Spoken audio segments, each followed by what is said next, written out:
o'clock, my time. Guess it's time to actually start. Hey! Thank you, Raj. It was goddamn that it was wild. Thank you, Hero.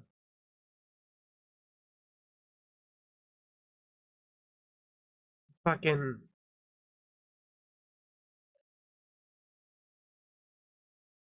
I woke up on the first with 1 hour off of watch time. 1 hour away from that. Did I see about Pomu? Yes, I did see her graduation announcement. I don't really know what I have a whole lot to say about that because I only really know about Pomu from talking about Pikami during their graduation. But Pikami was from a different agency.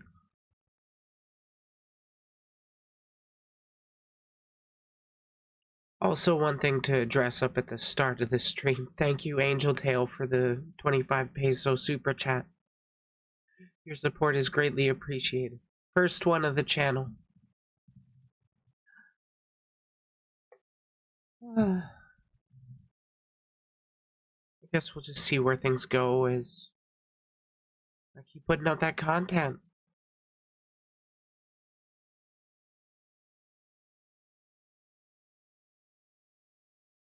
I'm gonna be real, I have a lot more than just the title to talk about. Or like just the title topics.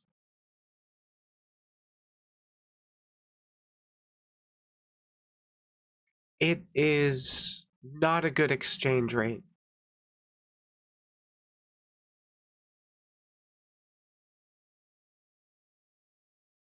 But nevertheless, greatly appreciated because they're showing their support. That's what matters mostly to me.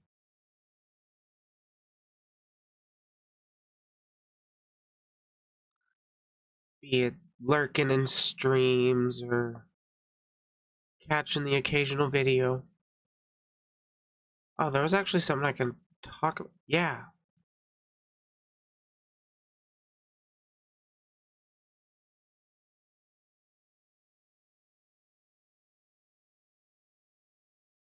Oh yeah, I should probably also talk about the big titty anime girl discourse. That's a pretty funny discourse, to be honest.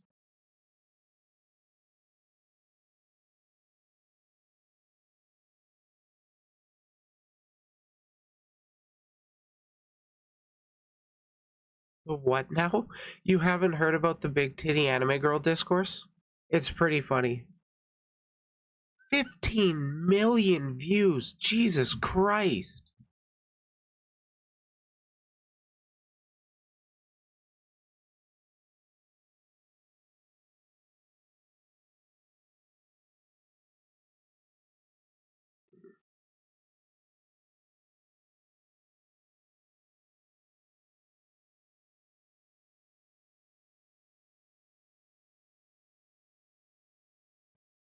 Okay, so what do I actually want to start talking about first?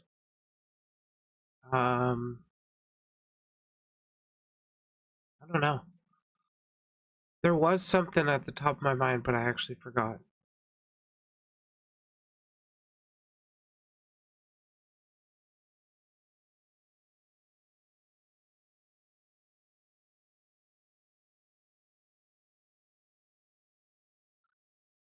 And the Activision Blizzard thing's kind of a little bit old news, but still somewhat relevant. I wonder how many people are actually going to be checking that video out when it comes out. Right. So I have found a little bit more free time on my hands lately.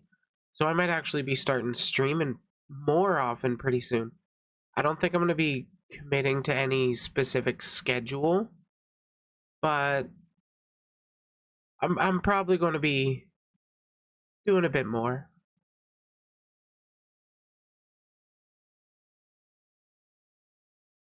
I'll keep browsing the Twitters, looking for discourse to just give my opinion on.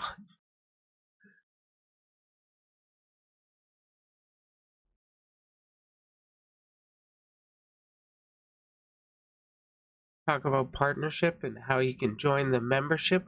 Yeah, you can become one of Briley's beeps. I'm gonna be real, I don't know too much about what I want to do for perks for membership and all that.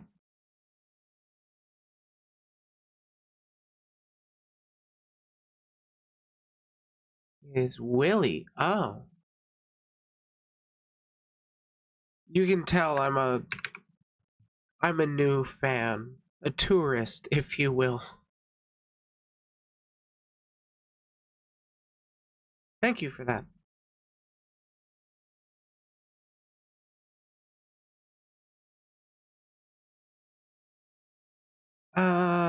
What do I want to get into first?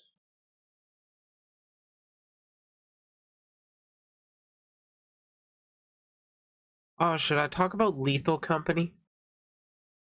And the only reason I personally have interest in it. Oh, there's also the Tetris story to talk about. 13-year-old. That's kind of funny.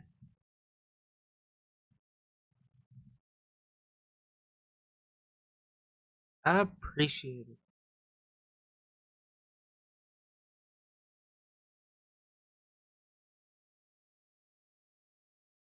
Lethal Company, please? Yeah, I can start off with that.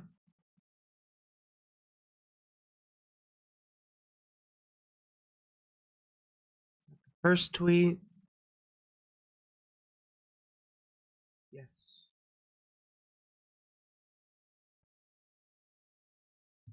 Okay, I should put my headphones in. There's a little video.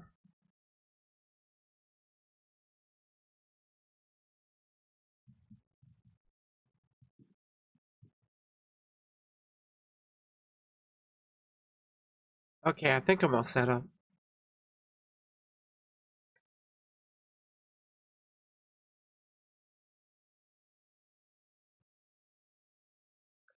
So, have you guys heard of a game called Lethal Company?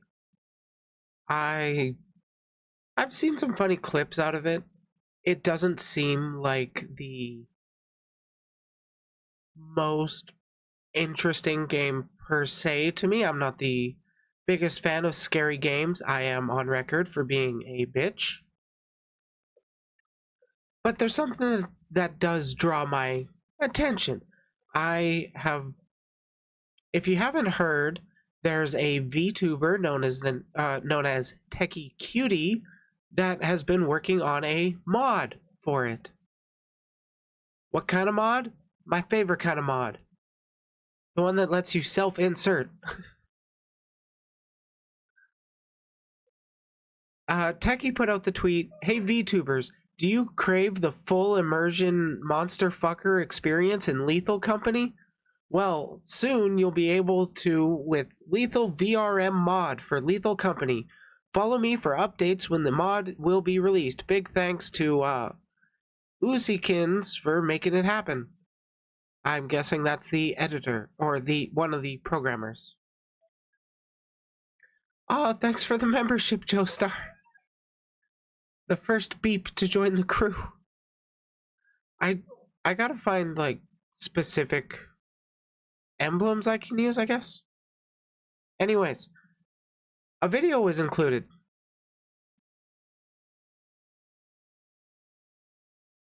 I hope it's not copyright. This is nice. What the fuck? So it looks like playing this will still be horrifying, so that'll be good content for everybody. But this looks like a ton of fun.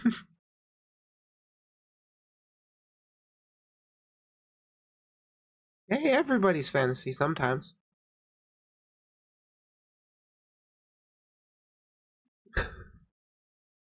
Oh my god, that looks That looks great that you can import that. So, funny thing about that as well was that it that first tweet was put out December 9th of 2023.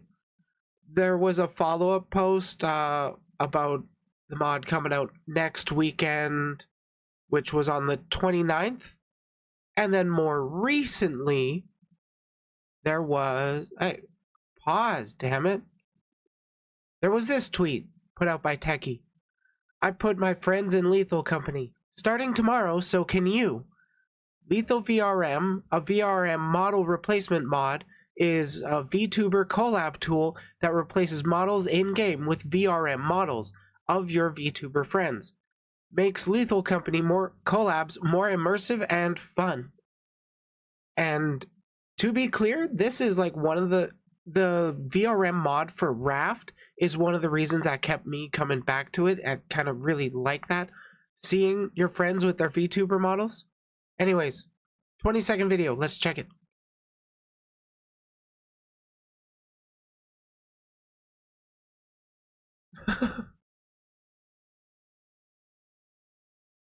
I'm seeing Buff Pub. I think that's Rose Doodle.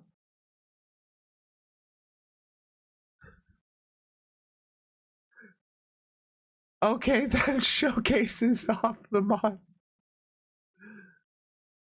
Yeah, that's Buff Pub right there. Anyways,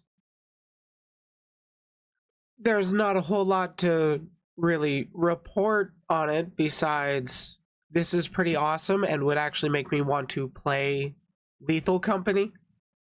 Cause like without adding VTubers to it, I probably wouldn't play Lethal Company, to be honest. I'm scared. But to be fair, that probably would be pretty good content.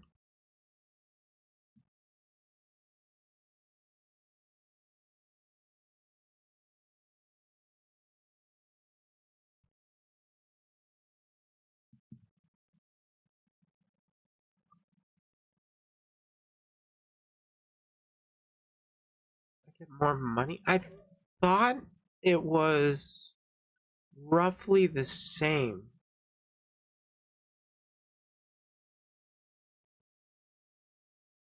Like it, because YouTube gives a 70-30 split.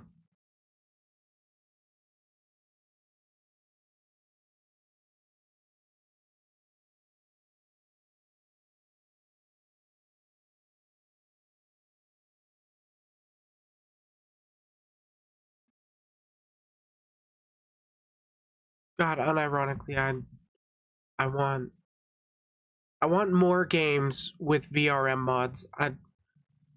It's a really niche market to apply that to, but to be fair, you can actually get VRMs of a lot of different things, not just VTubers. I've seen more than one out there. Wait, Cryle is trending? No, why is Cryle trending? Wait, yay! People are doing art. I like Cryle. Final Fantasy 14 character.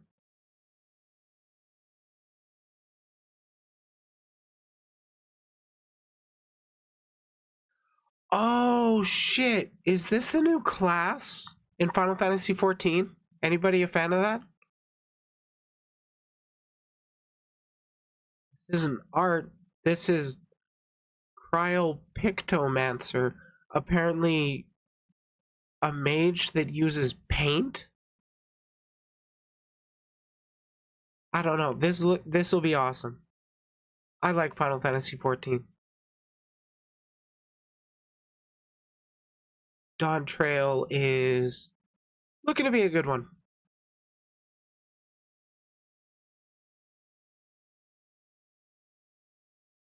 Did you stop the recording? Yeah, I figured that segment wrapped up.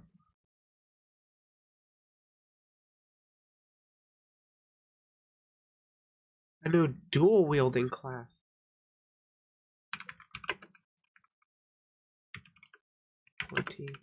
Dawn Trail, new jobs.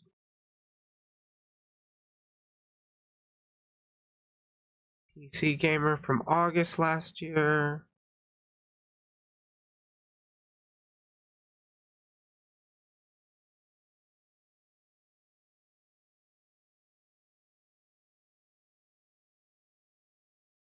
Is there nothing more recent?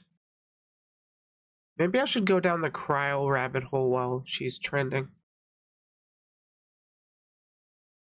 Yeah, it looks like there was a new Dawn Trail announcement.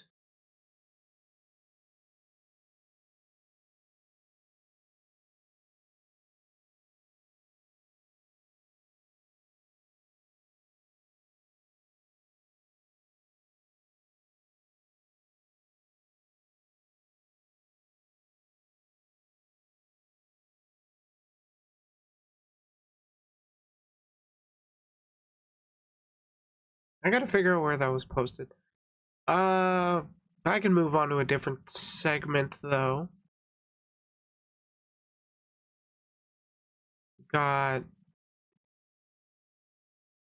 I don't know which one would be the most interesting to go down the rabbit hole. So it's like I kind of want to have the most interesting one as like the last one I want to talk about, cause keep people's attention as much as possible, maximize them gains.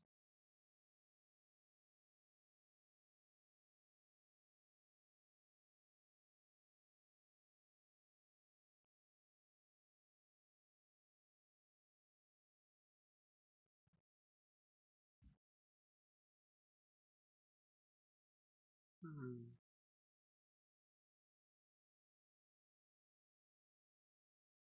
We can talk about Activision Blizzard.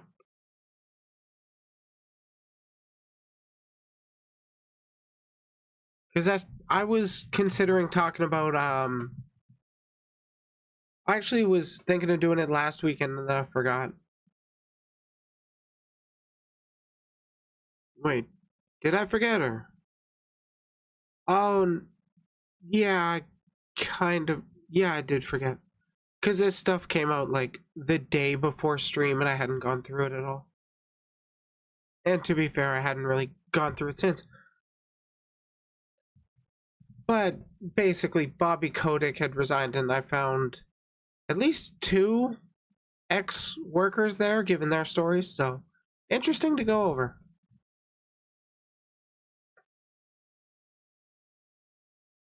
Oh, that's a longer thread. And then, of course, there's also the big titty anime girl discourse. That'll just kind of be interesting to go over. Yeah, interesting's the right word for that.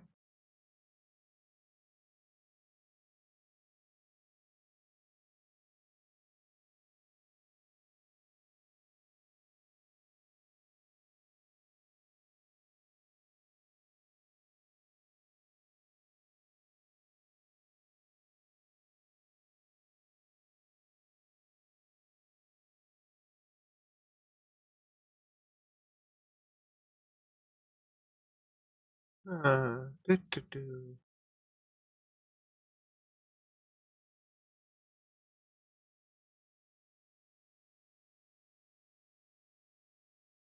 I'm fairly sizable. I mean, you can see them.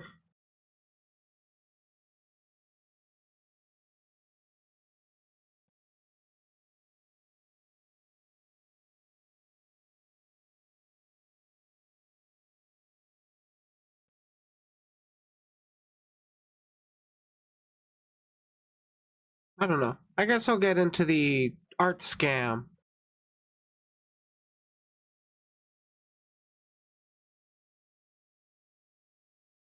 Why not get into that one?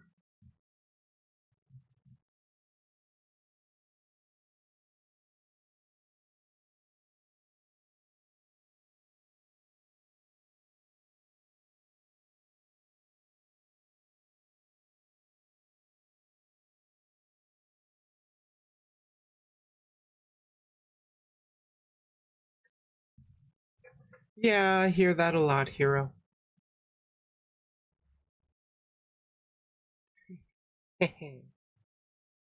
um,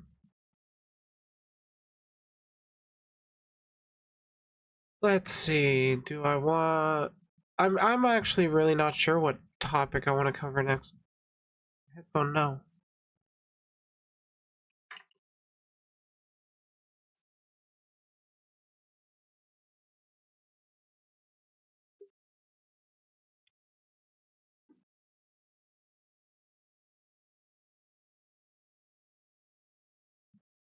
Anybody have any suggestions?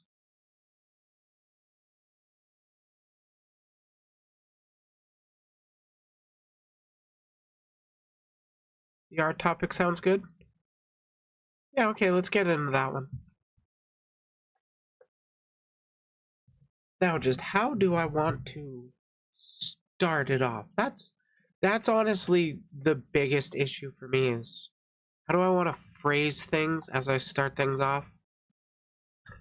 It's gotten me canceled before. Art then Steamboat? Oh, art then the Steamboat? Yeah, I can do that. Though I would think the Steamboat one would be a little more curiosity piquing. End with titty. Yeah, yeah. Fair enough, fair enough.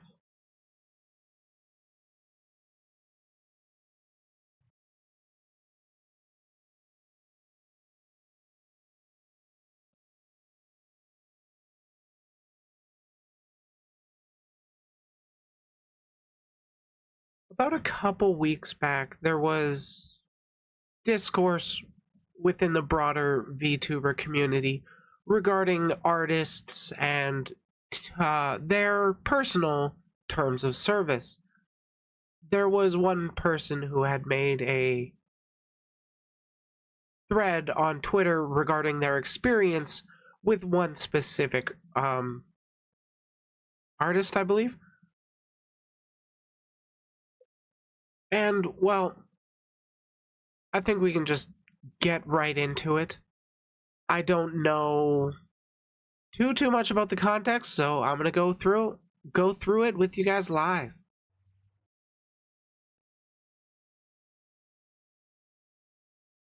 Mina Owa, I think that's how you pronounce it, had posted, "It is actually so unfortunate that I have to tweet about this as I tried having a civil conversation with her.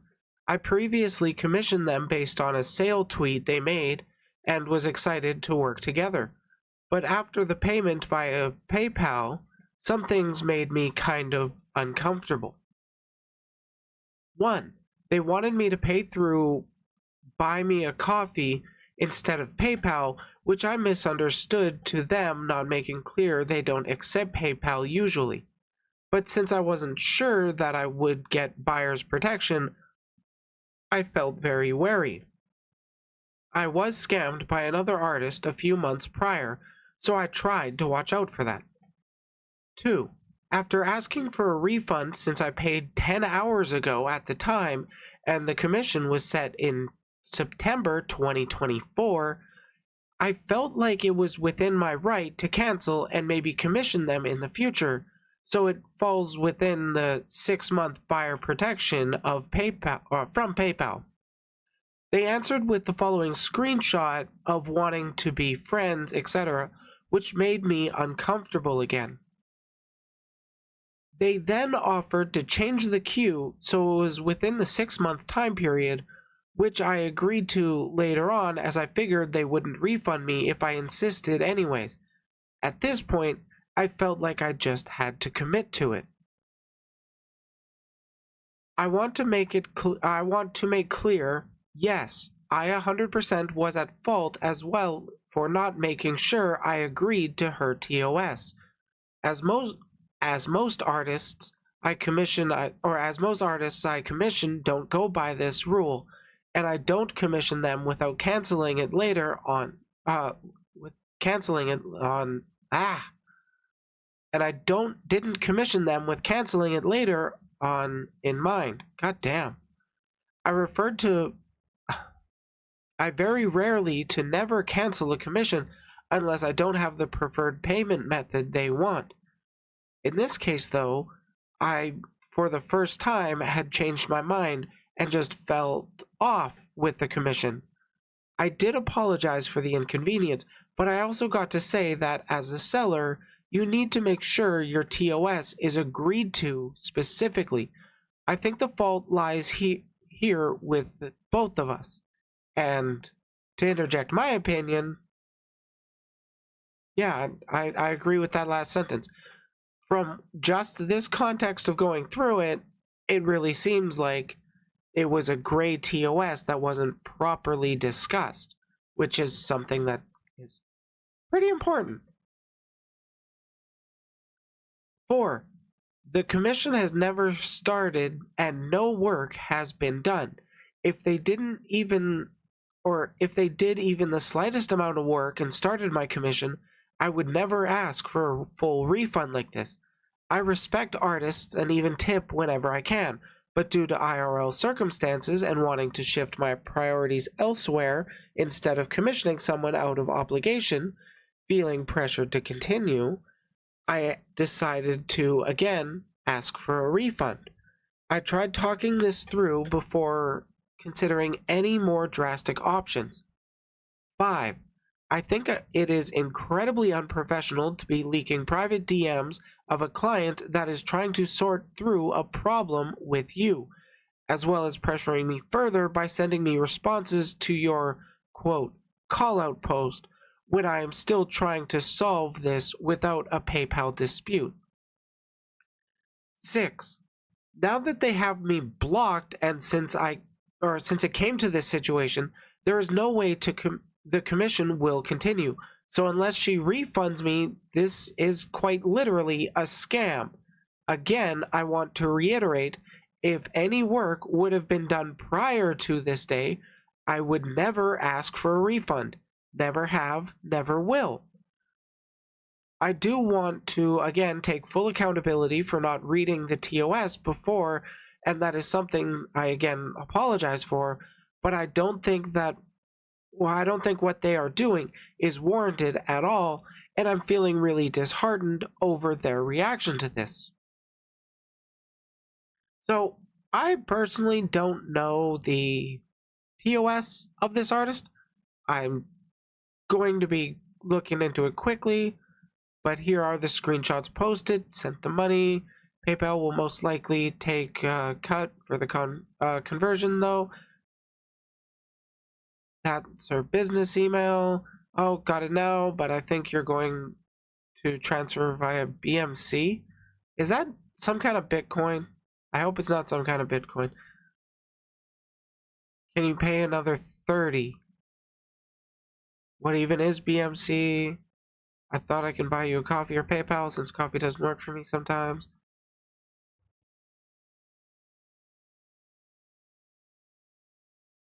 And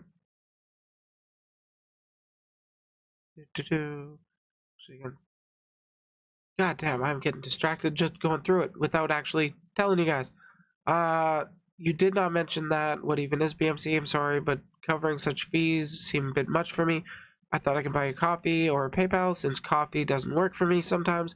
You could refund me maybe, and I could send as coffee. But I don't know if they will give 100% back. Actually, upon thinking about it again, I don't feel comfortable buying you the coffee instead of using PayPal, since I won't have any buyer protection then. I recently had a deal with another artist not delivering, and given how the commission is in September, over 6 months away, I'd rather commission you at a different time. I'm sorry for the inconvenience I may have caused. Since the transaction was made less than 10 hours ago, I would like to cancel instead. Please simply refund me the amount so we can work something out in the future. Which sounds very reasonable to me. Okay, and the artist responded, okay, dear, I understand you. So how about you don't send me $30, but let me be friend with me? Or let be friend with me? I just want to make friend with everyone. Now, there's nothing wrong with wanting to make friends. It is odd to try and make friends with people you're trying to commission. Like, you can establish friendships with people, but it's pretty not cool, I will say, to try and manufacture a friendship in order to lessen a payment. And still, no work had actually been done yet, so it's like, it's been 10 hours for something super long away. It seems reasonable to get the refund.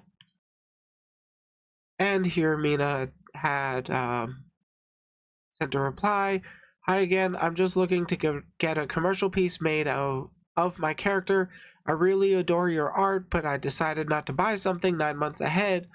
And since your earlier spots are only for rush fees, I would consider commissioning you at a later time, but also paying at a later time. Like I said, PayPal only covers protection for 6 months, unfortunately. I do wish we got the full TOS. That would really help. You should read another comment about your behaviors.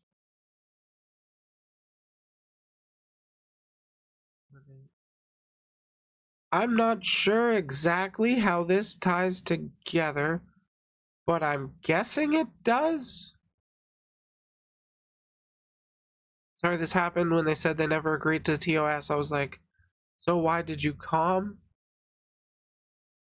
Not again, I'm sorry. I'm so tired to see customer not reading TOS. Okay, so it's other artists responding and being like, yeah, agree to TOS. Oh, okay, that page doesn't exist.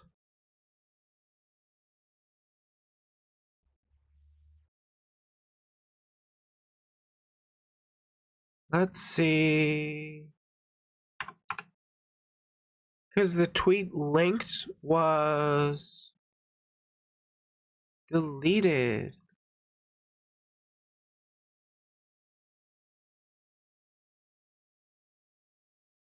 Okay, please read website before DMs. I'm checking out their website. Card. There's their terms of service. 50% non-refundable deposit mandatory for a slot in our queue. Half the payment up front. I mean, I can kind of get it. No refund in any case is... Oh, right, I can show you guys this for sure. This is the artist's terms of service right here. So 50% non-refundable deposit mandatory for a slot in the queue. If you cancel, the deposit will not be refunded.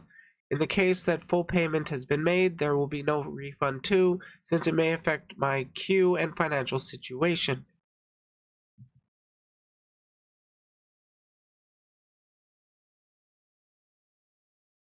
And it's like, even with just even just 10 hours after, and then being like, yeah, I can't do this, no refund.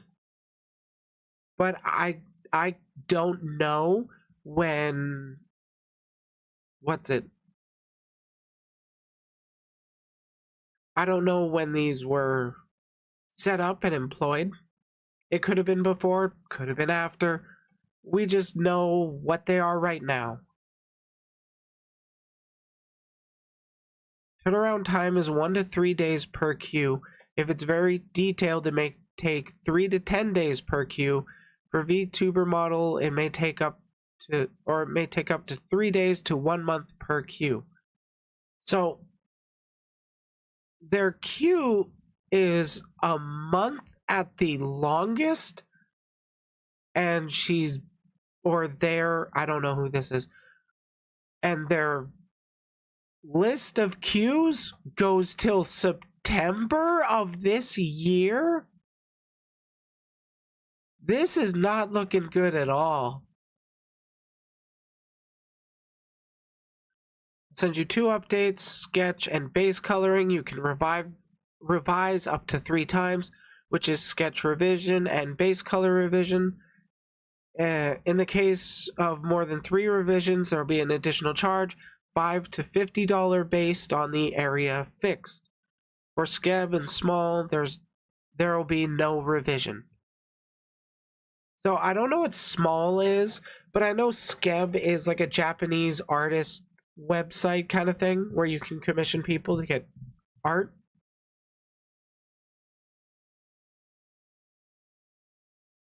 But no revision. I mean, If it's a language barrier kind of thing, I get it.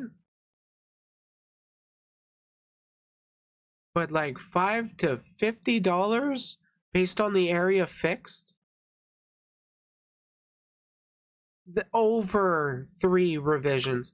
I would expect at least a little bit of revision to be fine. If you'd like any additions, it'll need to be informed beforehand. For example, no posting, can post after the specified date, part separation, file type, file size. Wait.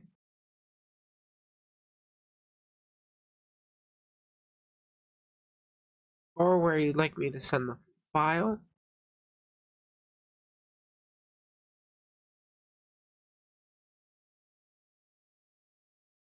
Work file will be deleted from Google Drive and my device after 2 weeks of delivery based on time zone GMT +7. I will not be accountable for lost files. Well, I mean, as long as it does get delivered.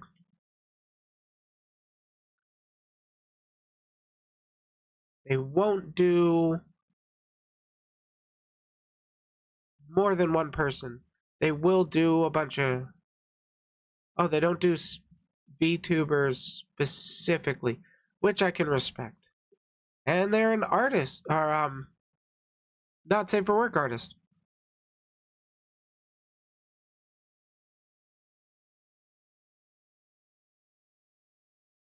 Yeah, that's a yikes.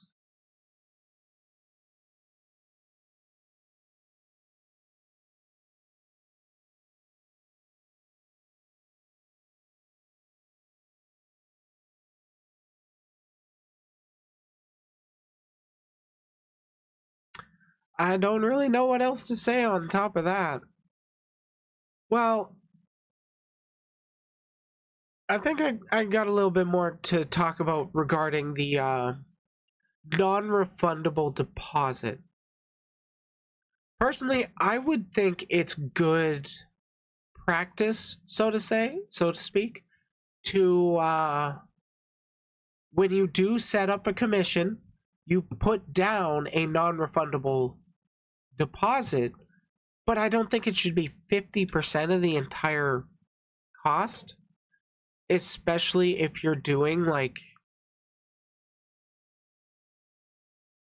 a bigger project or something. I would think a good... I've been told this by a friend of their practice for commissioning people, because like I don't personally commission people, I'm saving the money. I don't commission a lot of people. But my friend, basically, he puts down 20% as the non-refundable. I'm committing to a slot for... Or 25%, I'm committing to a slot for the commission. And then when they get the sketch, they give them another 25% and then go through the revisions. And then when they get to the coloring portion, there's another 25%. And then when they finish, there's 100%.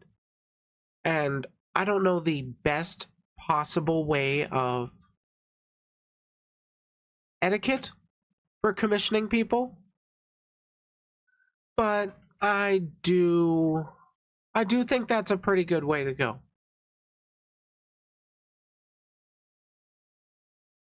That's just me anyways. What I think.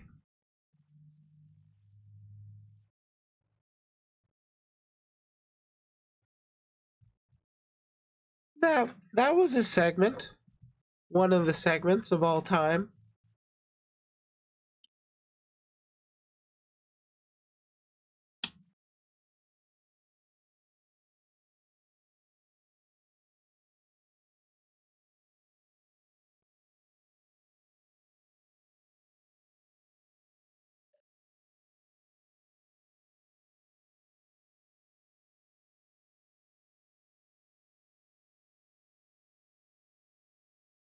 Has a new CEO for Activision Blizzard been announced yet.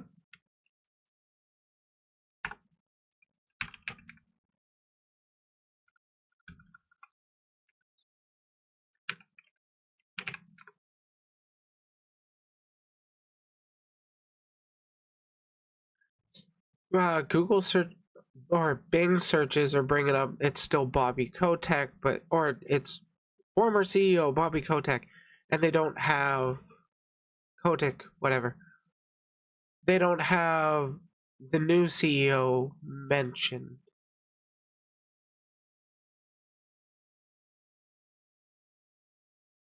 I know.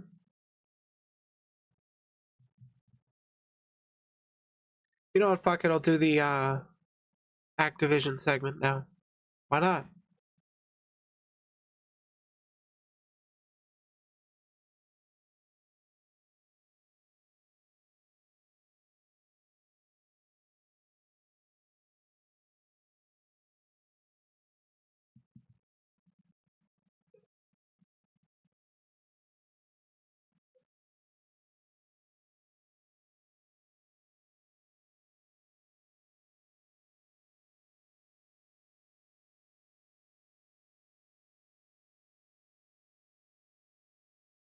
A lot of people have heard about a little indie startup. Not the biggest company out there. You might have heard of it, Activision Blizzard. Their CEO had stepped down recently for the end of 2023. Now, I don't know all the bad stuff that he's done. I just know that Bobby Kotick has a pretty not great reputation within people's minds in like the gaming sphere of the internet, I guess. Ooh, excuse me. Anyways, I did come across some stuff that caught my eye regarding his stepping down as CEO of Activision Blizzard.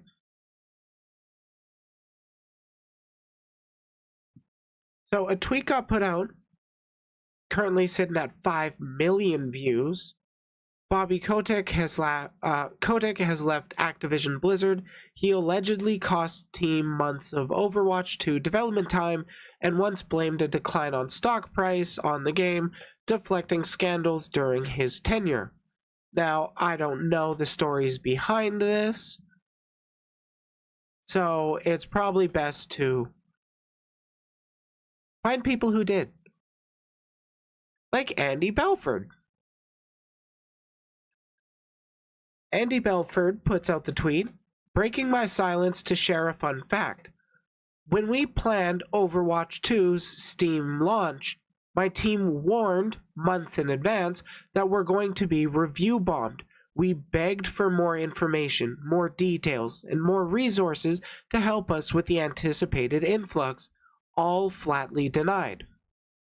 He continues to say, moderation of Steam was put on the community team, not a function of community at Blizzard. Despite my refusal to want to expose members of my team to that level of toxic content / posts. When asked whose decision it was to launch on Steam with no additional help, Bobby. This is only one example of the culture Kotick bred at Activision Blizzard. Shit flowed downstream, usually landing on the lowest paid and most overworked individuals. Management was too busy reacting to wildly... How do you pronounce that? Facilitating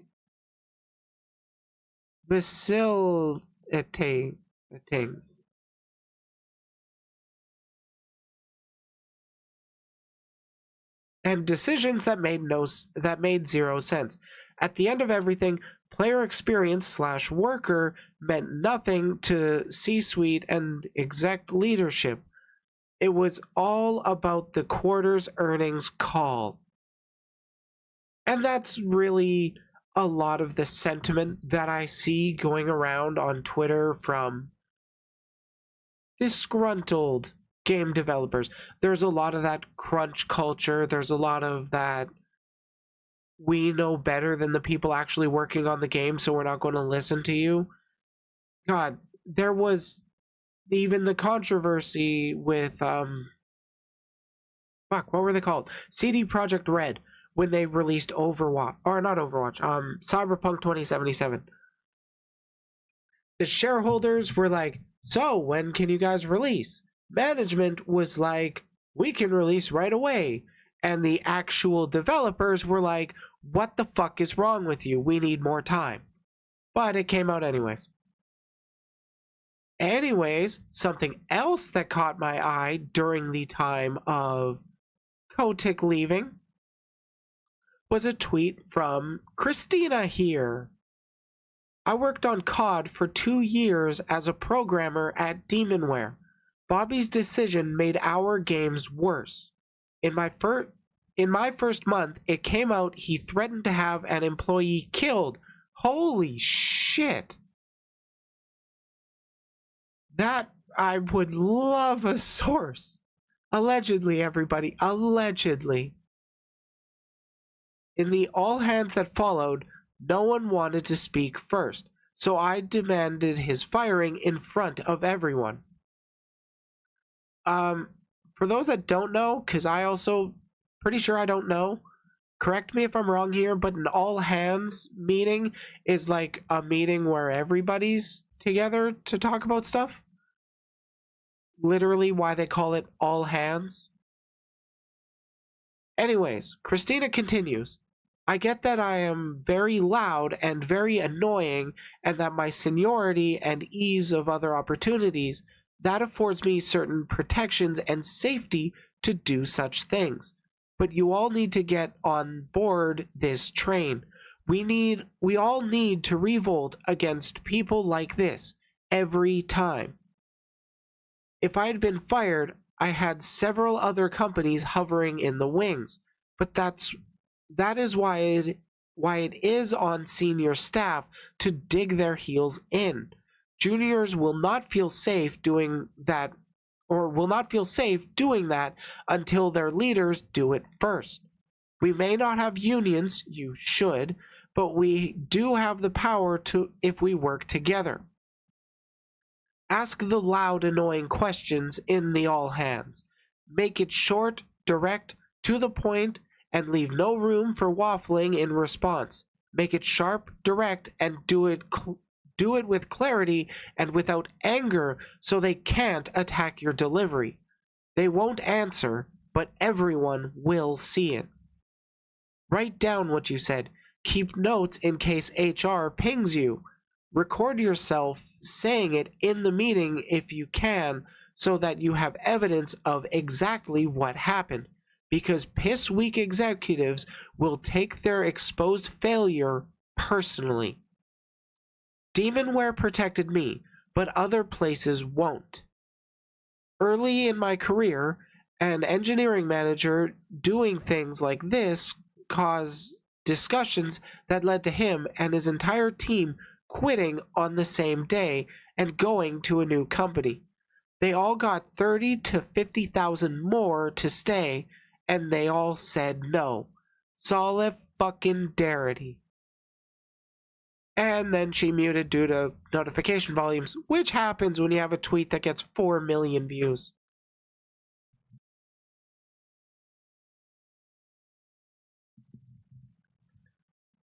So yeah, just further evidence of why unions are a good thing, especially in ununionized industries.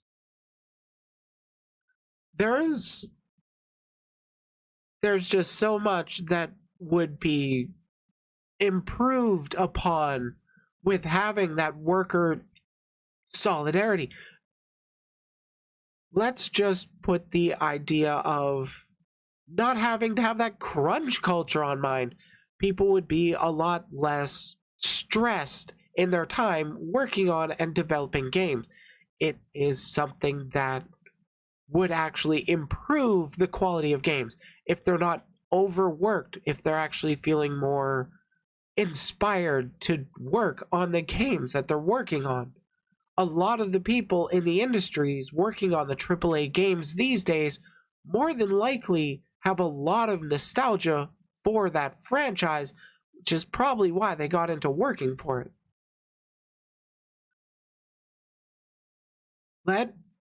Let artists be creative and wonderful things get made. Holy shit. Let developers develop.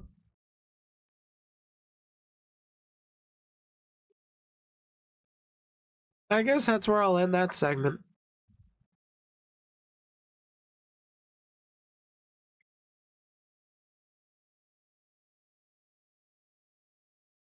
I don't really have a whole lot to add to that. On top of it,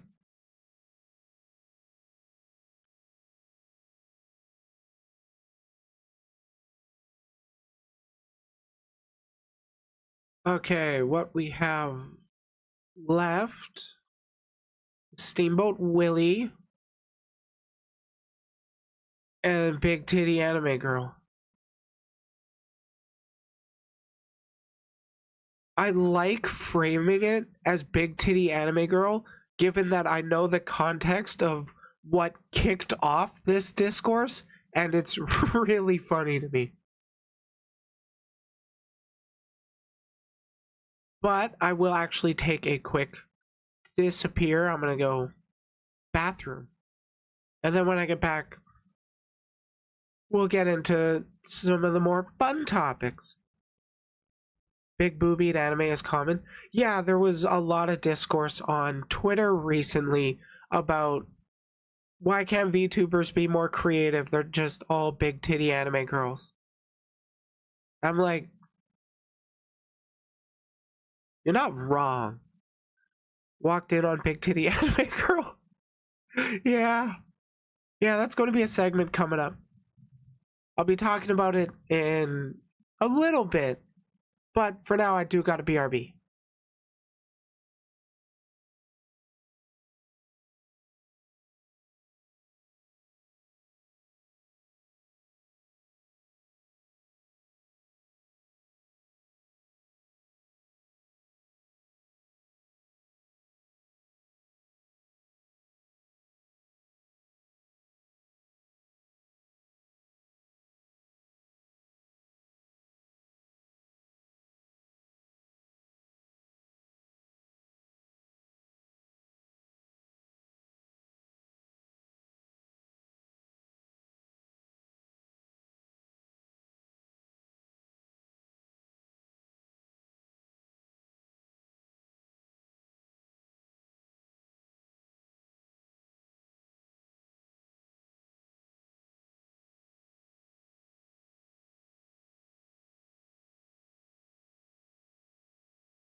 Okay, I'm back.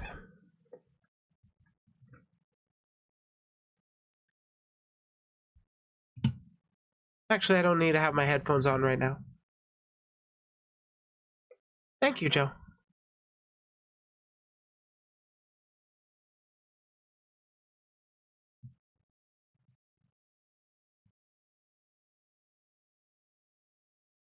Before I get into the Steamboat Willie or the anime girl, big titty anime girl discourse, I want to do a little thing on supporting small VTubers.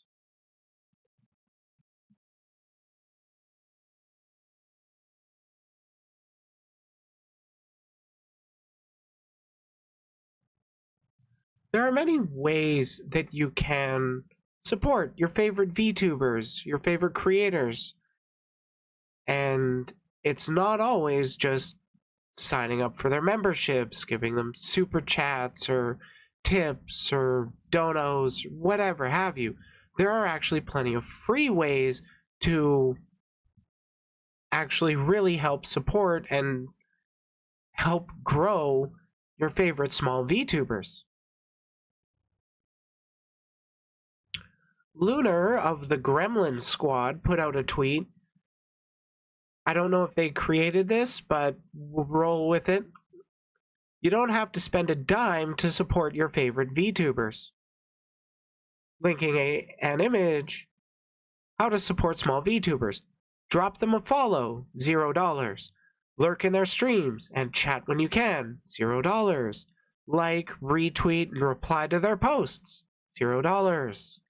Compliment them on what they're doing well, $0. Make and share clips, $0.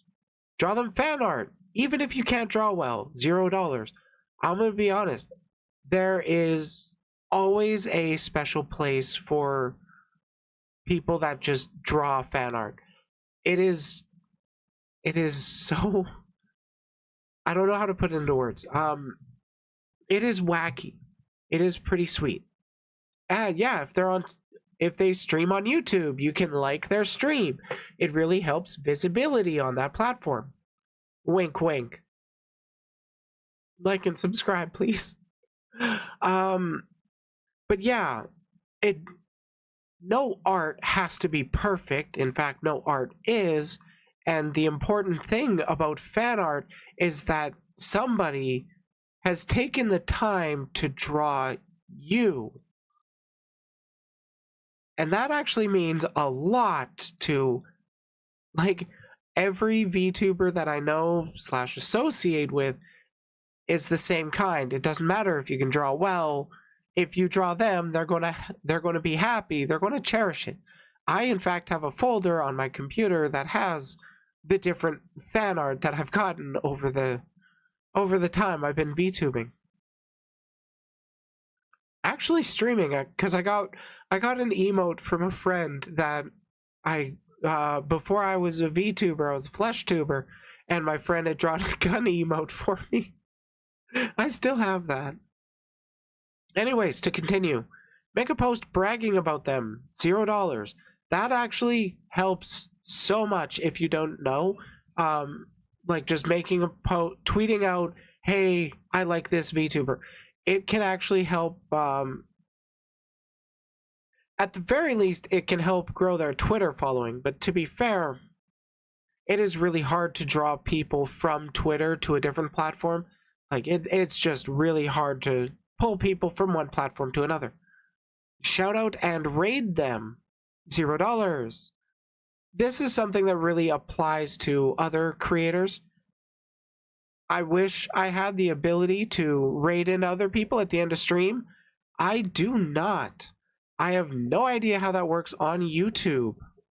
I should probably think of some way to end the stream that's like trying to support other small creators.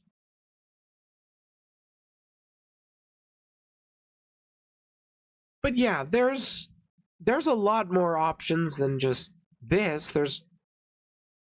I can't really think of a whole lot off the top of my head. That's why I use Twitter as my research.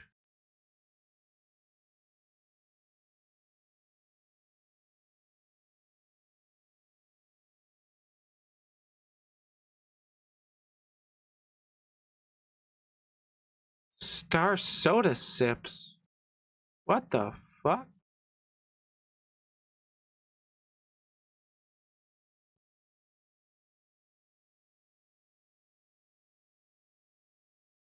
Hero, that you?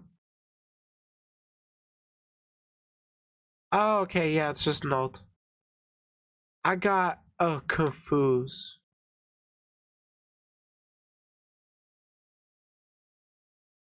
Okay, so we can talk about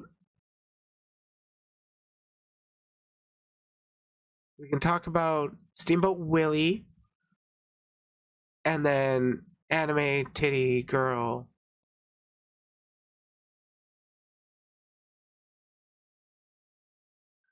I think the Steamboat Willie one is going to be a bit of a longer segment, to be honest.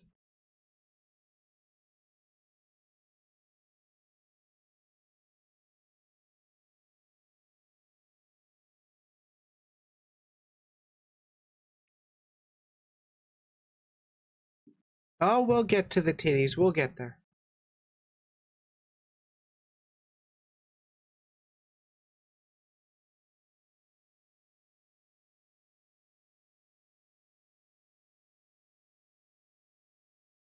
Oh, that's why the Final Fantasy 14 stuff is coming out. It's FanFest.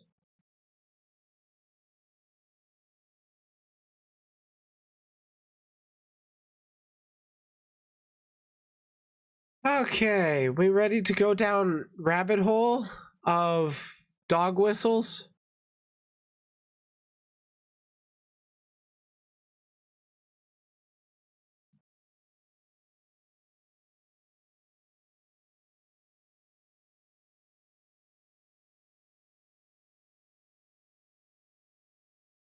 You gotta get yourself back into Final Fantasy 14.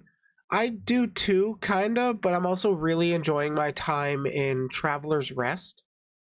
That's been really, really fun for me. I've been enjoying that like a fuck ton. Why they call it a dog whistle? Because it's meant to be a seemingly innocuous phrase that doesn't actually mean anything, but it actually pushes the a political ideology from behind. Typically used by far right people.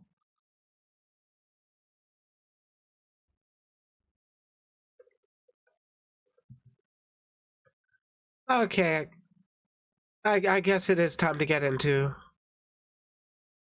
Steamboat Willie. Giggity.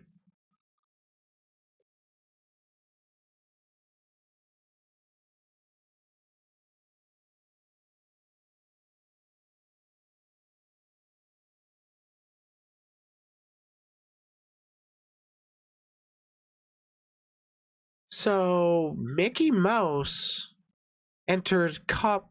Ah.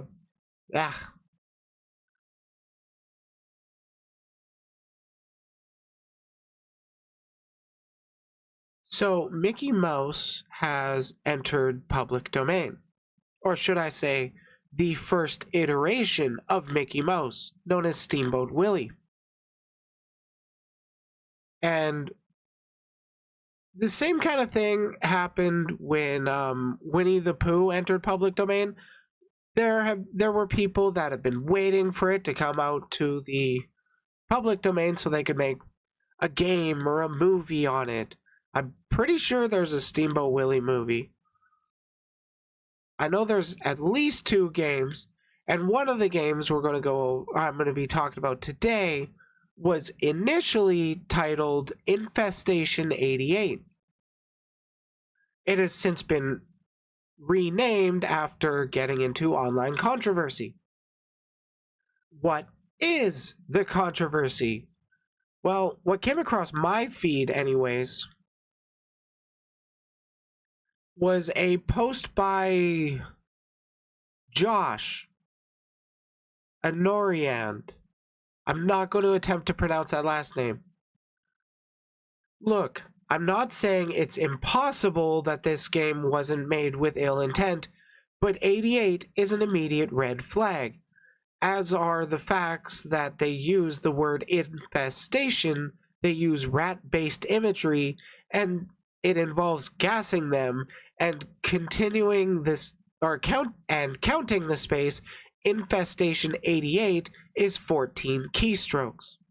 Now, for those that aren't aware, 1488 is a Nazi dog whistle which represent 14 as in the 14 words of fascism. I'm not going to recite them, you can Google it. And 88 is a stand-in where 8 means the 8th letter of the alphabet, which is H, and 88 is HH, which stands for Heil Hitler. Now, to my knowledge, Infestation 88 was set in 1988, which is why they had 88 in their title. We will be going over the developer's response to this. Hey Aiden, how you doing?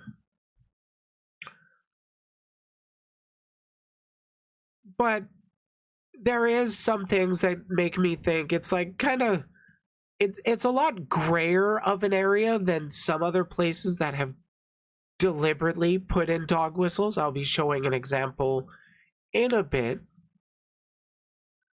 So Josh continues, Magitech Dad drew my eyes to this because I was ignoring it because I'm so tired of the let's make a beloved character, children's character, a slasher thing. But also notice this, that there is likely a reference to a German World War II rifle. Linking a tweet, the STG-44 was a German assault rifle used by German troops in World War II. So, it feels like a bit of a stretch to me because I'm pretty sure if I did my digging enough, as in watching other people talk about it,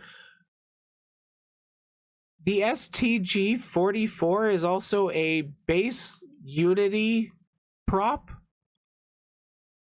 So like in Unity, anybody can just pop it in, like it's always there kind of thing. Yes, it is. Good to know. And for here, it starts with TG-44. It's kind of close, and then it has SST. SS was the Schutzstaffel of Nazi Germany. You know, the bad people, the stormtroopers, the ones that actually carried out the Holocaust. That said, what is this, a sticker on a gun? It feels like a bit of a stretch to me. And Josh continues again, and rewatching the trailer, the found footage section is October 13th, 1988, meaning the date would end in 1388, which is suspiciously close, especially if you'd be playing after this point. Well, I mean, if you're that is a bit of a stretch. I mean, they really could have. Typically, when it is like they're trying to deliberately dog whistle their Nazi imagery, they're going to ham it in as many ways as possible.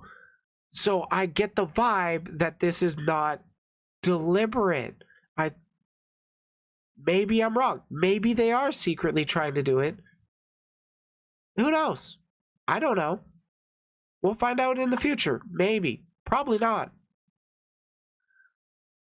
That's not a stock image, though. That's not part of the model. I don't even know. I guess I should go into Magitech Dad's thread.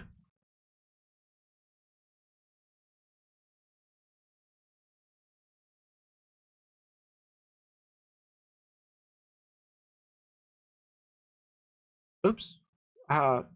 Okay, it's just this. Does anyone else think it's massively suspicious that someone is making a game about exterminating rats named Infestation 88? Cause, yeah. I mean, I get where people on the left are coming from with this literal framing, but keep in mind, they're clout farming off of Mickey Mouse's origins going public domain. They're making a shooter about rats, and it's about Mickey Mouse. So I get where the plausible deniability is coming from. Again, in fairness, I could be seeing shadows where there are none here. Absolutely I could. But I'm not what you'd consider a betting man, and yet I would absolutely bet a not insignificant amount of money that these are intentional Nazi dog whistles and want peeps to know. I appreciate you letting people know about something you think is a stretch, or it's good to let people know of things that you consider dangerous or harmful. But it does feel like this is a bit of a stretch, especially this part. Oh, look at the description. 1 to 4 players in 88, taking on an outbreak of vermin in various locations.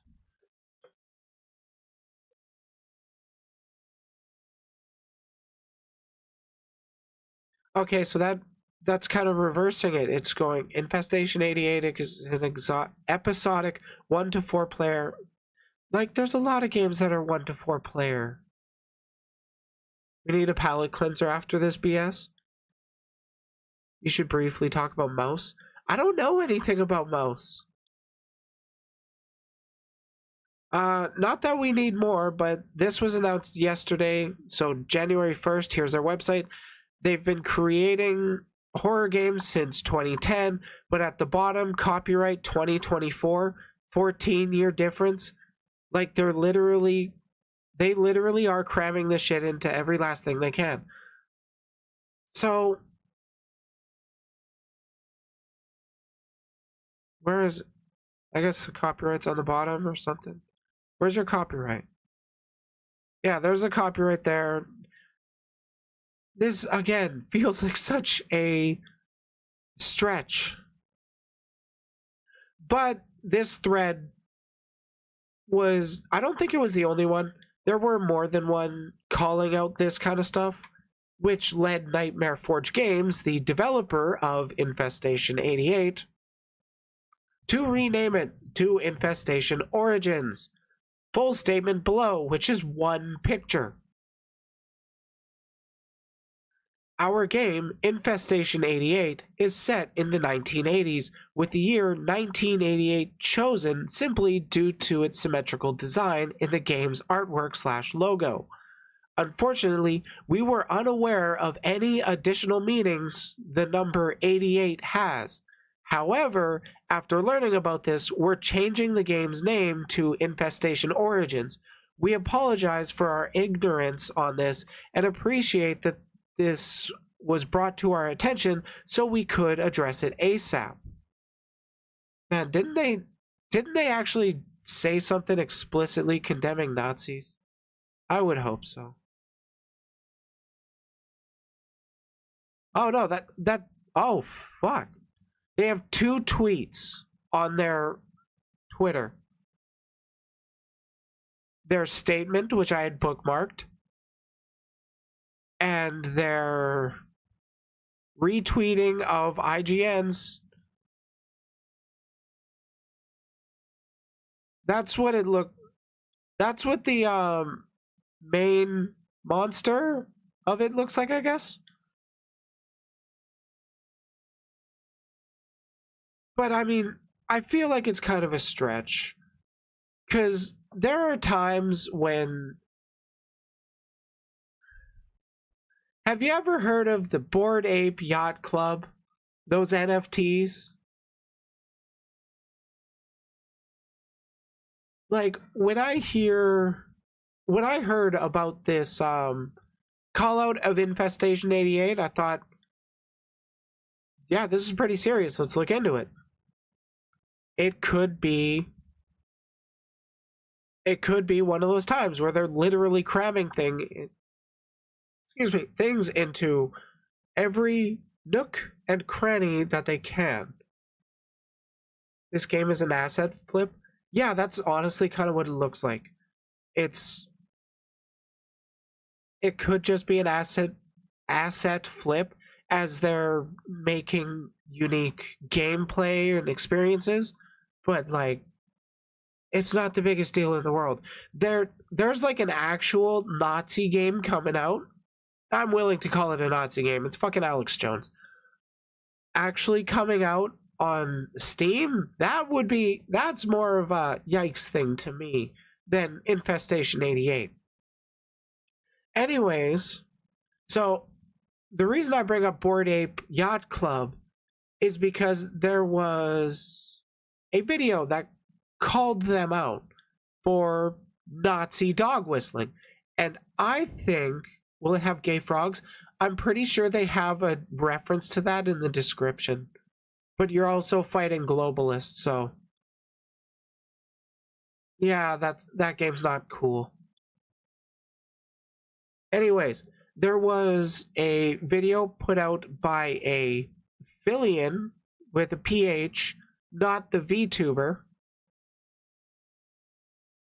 They put out a video last year, 2 million views at this point, calling out the Bored Ape Yacht Club. And, well, I'm not going to go through the entire hour-long video right now, because it's a fucking hour, and I don't want to react to an entire hour, but I want to give people an idea of what I think is more reasonable way, or a clearer example of dog whistling. I hope it's loud enough.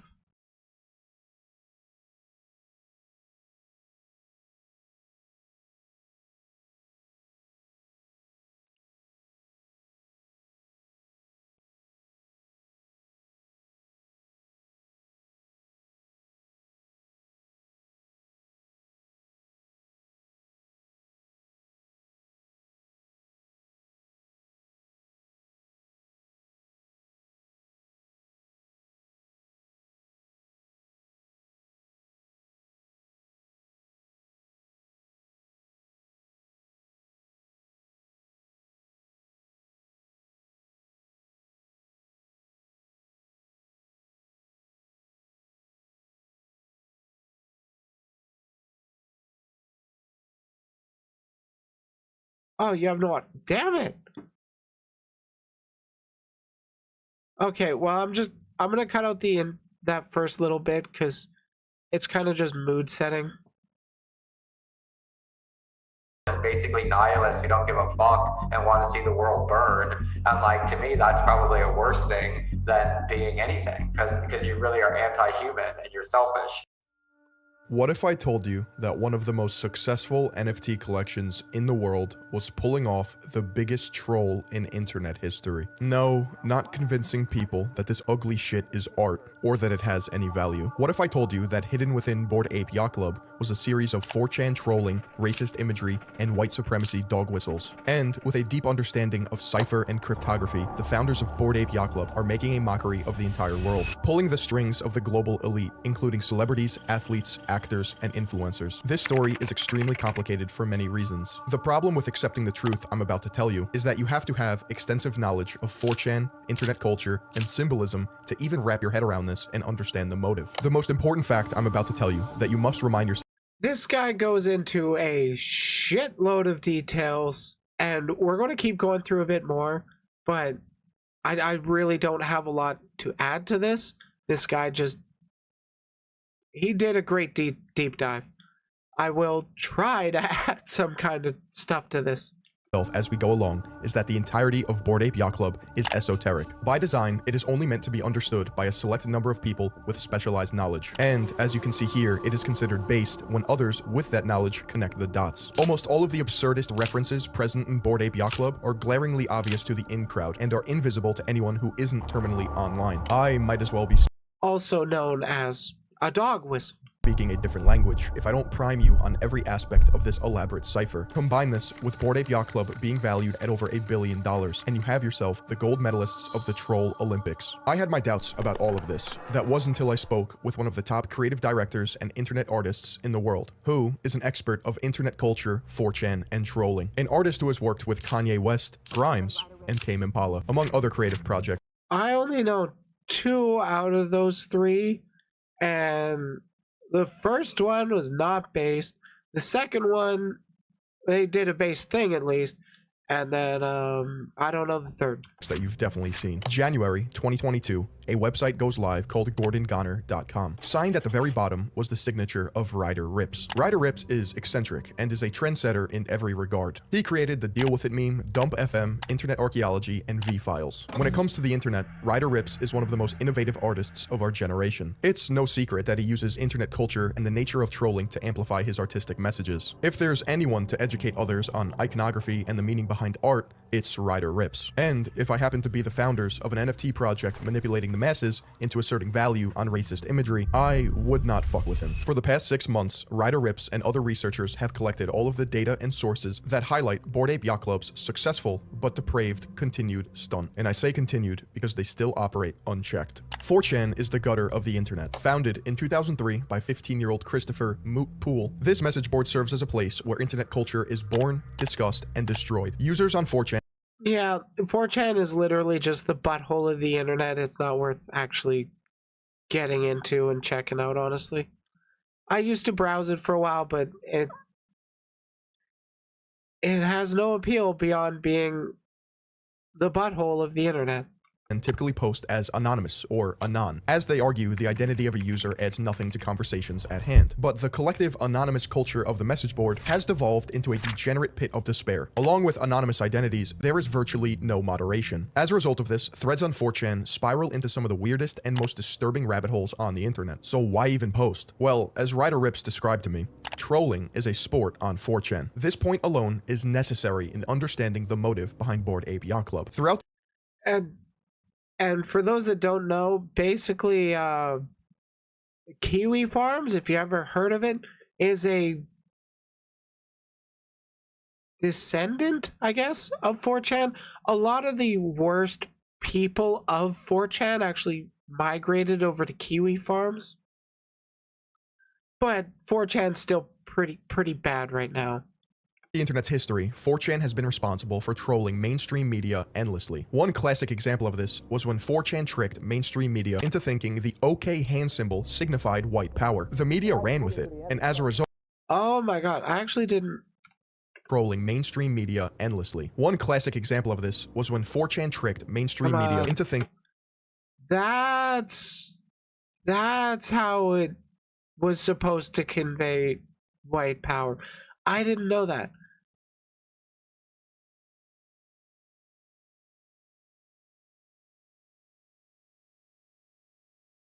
Huh. I actually didn't know that that was a, or probably I did know that this, because I'm pretty sure I have watched other creators go over this video. But again, I don't want to actually get through or just quote unquote react to this video. There's going to be a link to it in the description. But yeah, this guy basically goes through a shit ton of explaining why there's so many goddamn Nazi imagery and stuff within the Bored Ape Nazi or Yacht Club.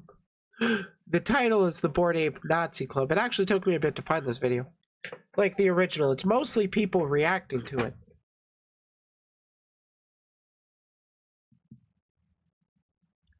But yeah, with regards to infestation origins, I don't know. I mean, it could be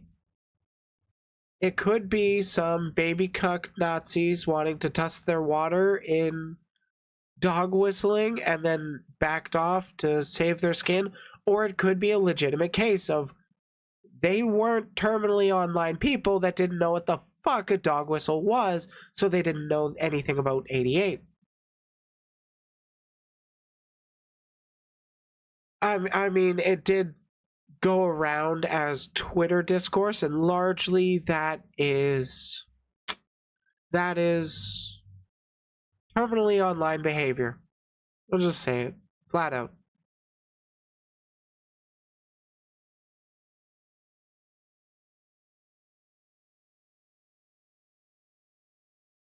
I think that about does it for that segment.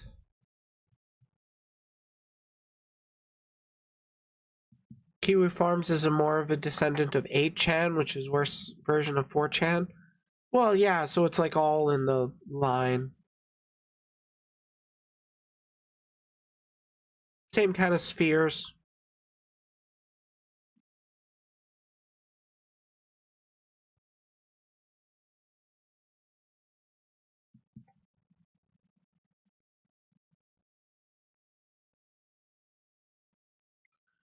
Okay, I think we can get to the most fun segment, I think. We can get to the big titty anime girl discourse.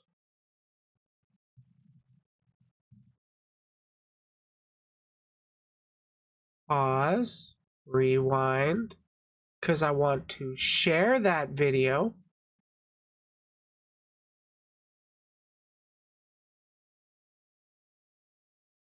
Recently, and by recently I mean within the last few days as I'm recording this, there is still people talking about this discourse. Big titty anime girls. There are a lot, like I mean a lot of VTubers that are big titty anime girls. And, well, you're not wrong saying that. However, this discourse was really sparked by somebody that was calling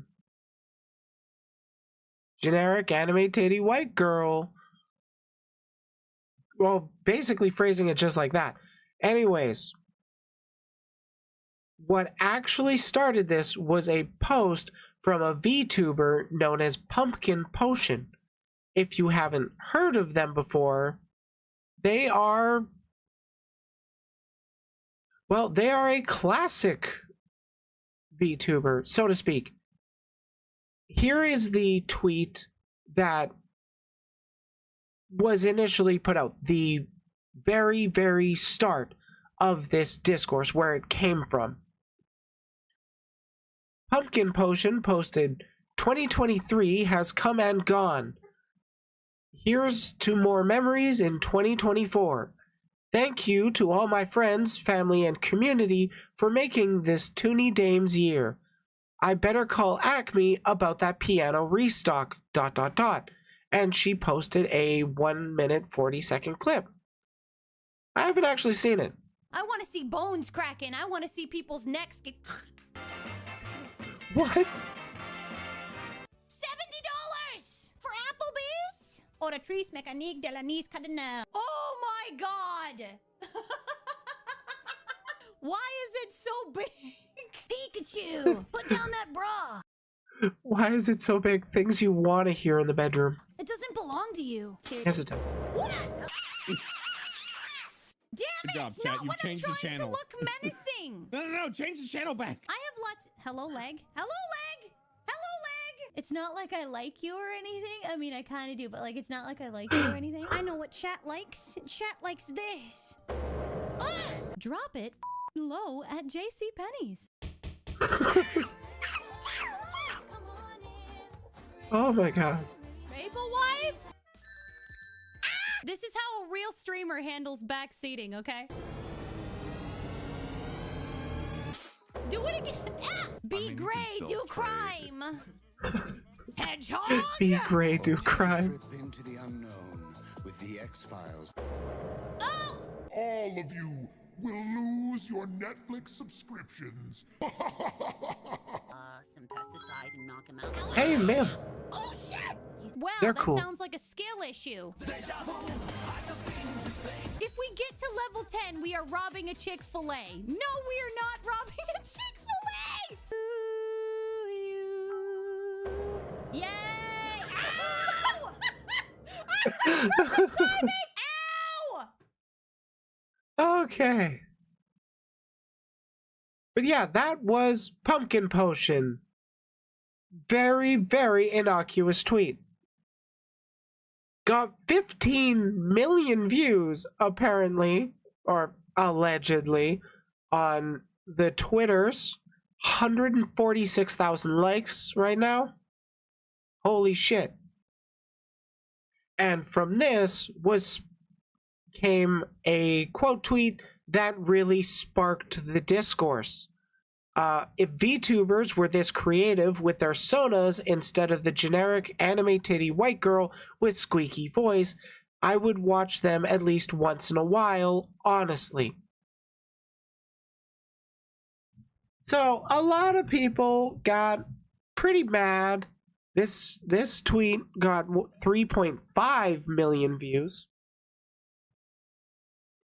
And there was a lot of people mad that you can have an issue. You cannot be interested in VTubers with big titties, generic white girls. Like, you cannot be interested in me, and that's totally fine. it does come across as like shit talking. Like you're calling people.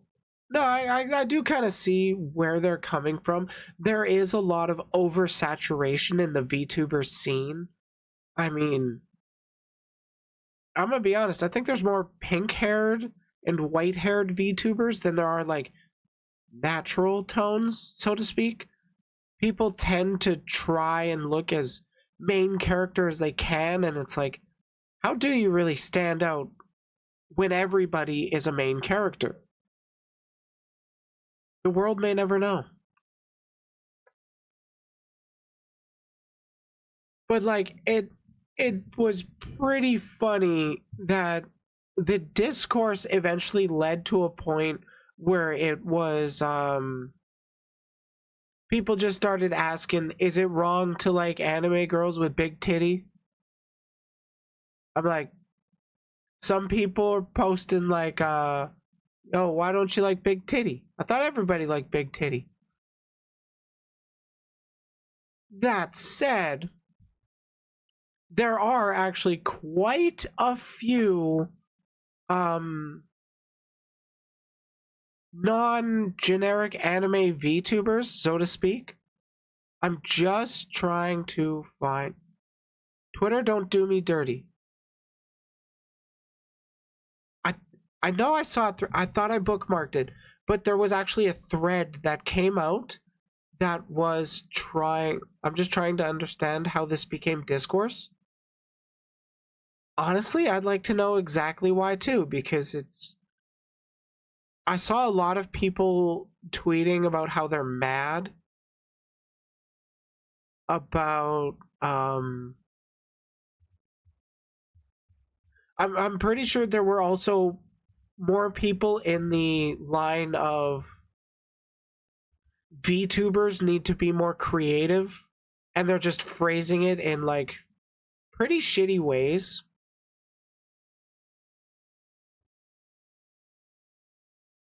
God damn it, my Twitter's being a dick. It's not letting me browse my own profile. But it was a lot of people just kind of outwardly being cunts. They're just literally oh, here. Amber Ram.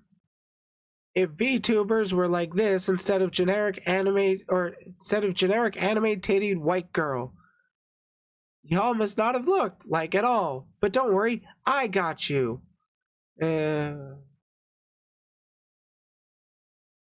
Yeah, I agree with that, Lambat. If your design is all you have for your personality, you're not going to be able to be growing very much, so to speak. Big titties, growing, get it? Here's just a small portion of the VTubing space who do not meet this criteria. There's Leg, or Void Taffy, who is an ever-changing cryptid being. Cool. I don't really know much about cryptids. Gamer Goblin Gary, who is a goblin and a gamer. Very nice, very nice. Got the cartoony design, like it. GG's. And then there's Eldritch Grandpa, who is a grandpa and an eldritch being. He is pretty poggers. I've been following him on Twitter for a while now. I've caught a couple of his streams now. Pretty chill dude. I like him. There's also Batbug Doodles, who is literally a fucking worm. But, you know, people just don't know about a lot of these people. Caliban is super creative with her streams. Oh, that's pretty great. Where they've got the old fuck, what are they called? CRT TVs and the visual effect on that's pretty great. There's Father Astaroth, cool looking motherfucker. He's not a big titty anime girl. Grandpa supports trans people. Base. Yeah, actually, he is trans too. So, based. Howlet Live is a dog, I think. I think they're a hyena. That's the vibe I get. Trans rights, progressive pride, asexual, respect. Horatius Dwarf is fucking awesome. I love the hammer necklace. I don't want to be typecasting, but I'm guessing that's Mjolnir. Probably not. Braca, ENVTuber, Orc. She's also super nice. I haven't personally met Braca. I have seen her on a friend stream, though. Lovely design. We need more Orc VTubers. 100% a Yeen. Yeah, that's really the vibe I get. Especially if you think back to, like, Lion King, where there's those 3 hyenas. I kind of get the goofy hyena vibe from this person. They look like they could have fun, chaotic streams. But we're going off of just one picture. Dan Grunkle, awesome Viking VTuber. Hey, Thunder Nugget, thanks for the congratulations. I am still surprised at it. I've actually been seeing a few more Viking VTubers popping up recently. It is interesting. I'm liking seeing that vibe more. Personally, I prefer Gamagachi Frog Android funny as fuck. I would hope they're funny. I can't really do much analysis off of this picture. But as I was saying, there's a lot more. I've been seeing more and more Viking lately. It seems to be a little bit of a trend coming around. Pretty cool. I like it. Big Nose Bugs, one of the most unique motherfuckers out there. Oh, yeah, I think I've actually seen some of their streams. They're a mascot VTuber. I like it. I like that design idea. It's genius.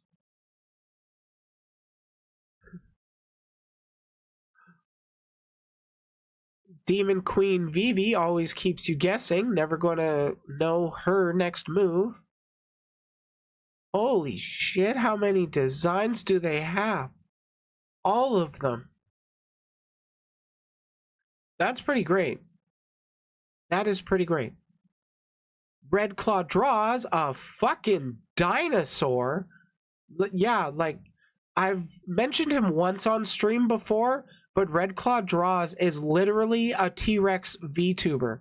His current model is literally a T-Rex. He is the one on the left there. He is also...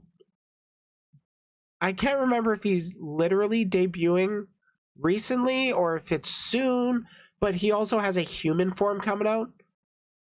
But I always think of him as the motherfucking T-Rex. That is an amazing artist. If I'm not mistaken, this is his art. He drew this. I like the dude. Rabbit BVT, Best Bean Clown Wabbit. Oh, that's cute. I like that. It's got anime inspirations for sure, but it's also got classical cartoon inspiration as well. I really like the design they got going on. A lot of colorful a lot of vibrant and fun colors. Bay Ray draws. Love this motherfucker. Best Miku and Monster High enthusiast I know. Pretty funny picture there. I don't actually know this person. Another person worth getting to know, I guess. This Spadoinkle, man, I'm recommending him, and I don't know what he is. He explained it to me, I just can't comprehend it, bro. Clearly, he's a... yes. How did you not get that? Yes. Lich Mortis is a talented as fuck Lich. Metalhead design. Bone hands. That's pretty cool. Pretty cool. You don't see enough dude tubers. We love a good eldritch horror. Yeah. Bard Magical, the tiefling weirdo. I've seen a handful of tieflings. I like seeing them. I would like to see more. I will be honest, the only time I have actually heard of Magical Bard, but that was only over one instance where he deliberately rage baited Twitter and got like all that engagement farm, and then like after the tweet had gone viral, another thing came out where he was talking about on stream of literally, hey, I'm going to rate, hey, you chat, you want to rage bait Twitter? Yeah, there. I have seen more. Have you seen the fairy VTuber whose new design looks like a literal oil painting? Oh, yes. One sec.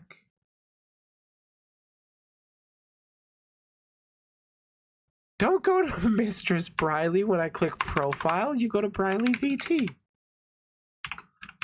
Because I followed her. Name, please. I am actually pulling up Fairy Sammy. Let me get... That's her VTuber versus IRL. Okay, I haven't watched this clip of hers. I saw something else come out, and it was pretty great.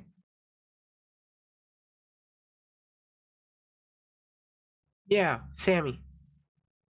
Pause. Okay. So she put out this tweet, I am thick. And this is not a painting. This is her model. Yo, I am thick. Not slim thick. I am thick. I am fat thick. Okay? And this is something I'm very proud of. And I had to show that on my thighs, which is the biggest part of my body. Let there be no doubt. I am fat. I am a fat bitch. I'm very, very proud of that. Strong thighs save lives. Yo, I am thick. Yeah, literally. Oh, amazing. I love thick thighs. I can't argue. And literally this... Oh, okay. This was the tweet where I initially discovered her. This was the video she posted. You're wearing makeup, So are you. but you're a man. You're wearing makeup. So are you. Literally, she looks like a moving painting. It's extremely unique. There's so much creativity within the VTuber scene. Now, I'm just going to get back to that other thread because we got a little sidetracked there. We got Goran, a dwarb. We do like our dwarves. We stan our small kings. Did she make her own model? Let me double check that actually. I'm pretty sure she did. Yes, she's a Brazilian live 2D Buzz creator and Fae royalty. So I believe she did her own model. Literally.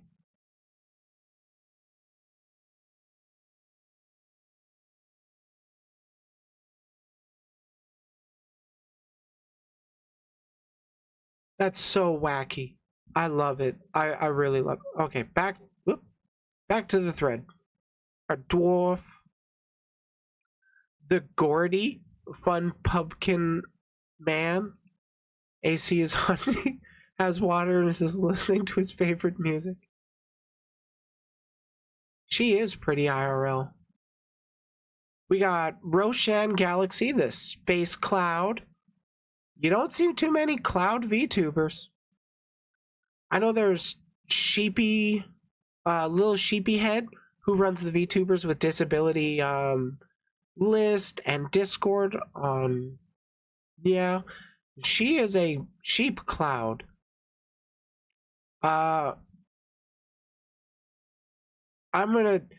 Don't get mad at me. I'm sorry I'm about to butcher this, but Firmth, the glorious Baphomet, notice me, senpai. Don't you just wish your Oshis would notice you? And then we have Sprout Wiki. I love him. And apparently I've hit the limit. Go check everyone out. No excuses. And this is Sprout's design. Different outfits for the different seasons. I love it. I love it. The wheels look like oranges. I really like that. But yeah, there's some of the biggest VTubers might be big titty anime girls like Shy Lily. But there's well over 100,000 VTubers out there. I'm willing to bet it's grown a lot more since I last checked.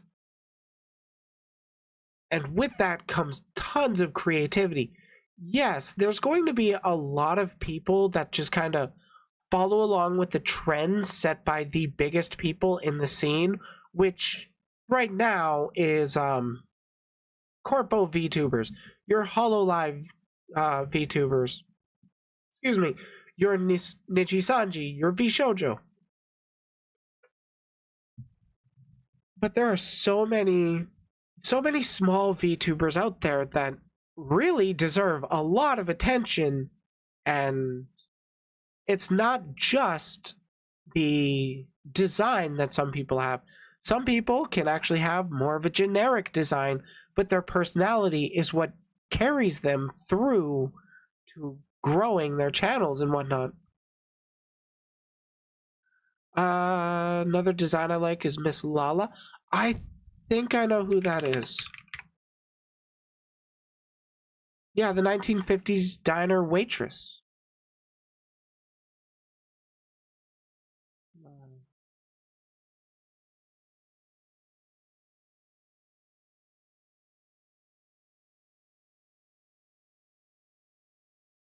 It's the best food here. Stop giving away. Ask for under the table gum. It's the best food here. Stop giving away our secrets to the newcomers. You don't just give that information out for free. Come on, come on.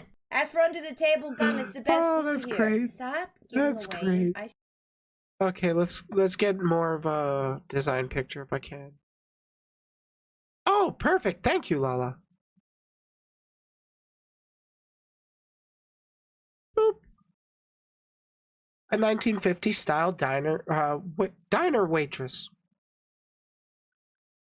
And from that one clip, she's pretty funny, so I'd say worth checking out. And then it shows up with boobies. But I don't think she posts not safe for work stuff. She's a Twitch partner. Oh yeah, there are tons of different VTubers out there with more designs. A lot of people do just see some of the bigger ones, and then they just, I don't know. They just ascribe that to literally every VTuber. They don't actually look deeper into the community, so to speak.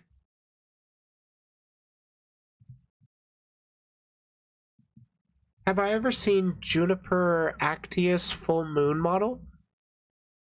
Just a huge bug? No, I can't say that I've heard that or heard of them.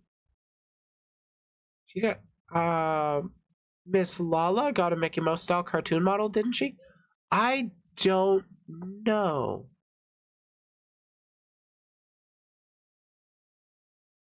Big monster bug woman. Can I get some context there?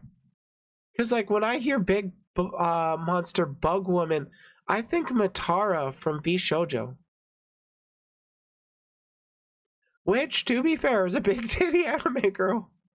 But at least she has an original design.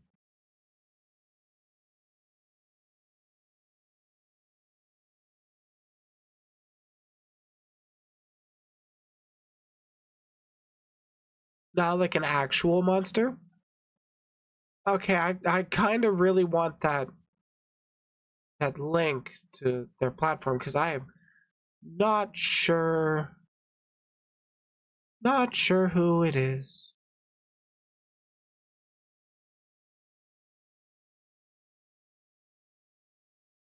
Oh, it was pumpkin potion.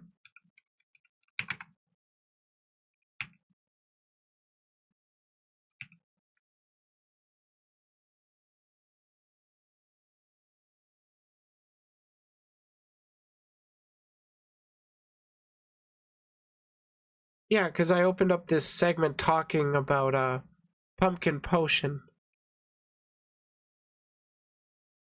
with their massive ass tweet. They look like they got real fun energy. Dr. Pepper is just barbecue Sprite. They're correct, but they shouldn't say it. Cooksy has some clips, eh?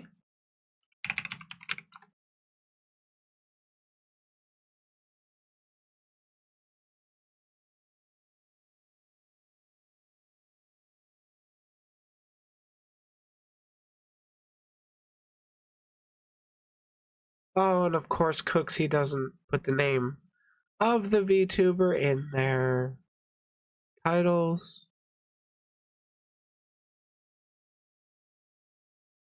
What are you linking me, hero?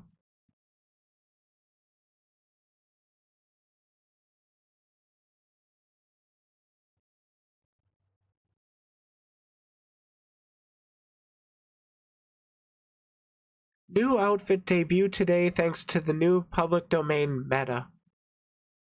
This is mine now. I can have this. What do you mean public domain? I own this now. This is mine. What's Disney gonna do about it? Come after me with Oswald? Get out of here. This is mine now. I like her aesthetic. And she really seems like she's got a lot of fun energy.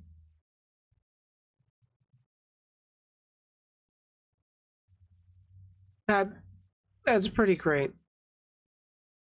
But I'm still unsure about the bug person thing. I'm kind of looking into that. Hey, Lucy Pyre, I know her.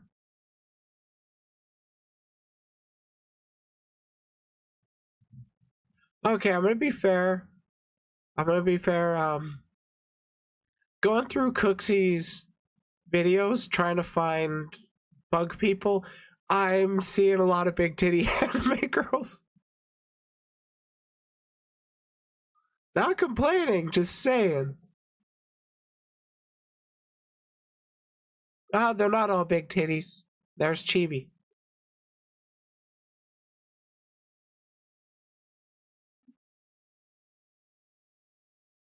Okay, I might have missed it and I'm just dumb. I don't know. But largely this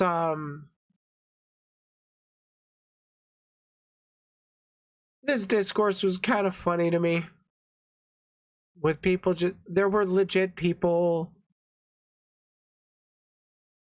Well, cuz like the tweet from Pumpkin Potion did get out of the VTuber scene. Just type that. Okay, I'll fine. And well, that led to a lot of people who had not really seen VTubers beyond like what's it? Not really seen any VTubers beyond any of the bigger. What the fuck?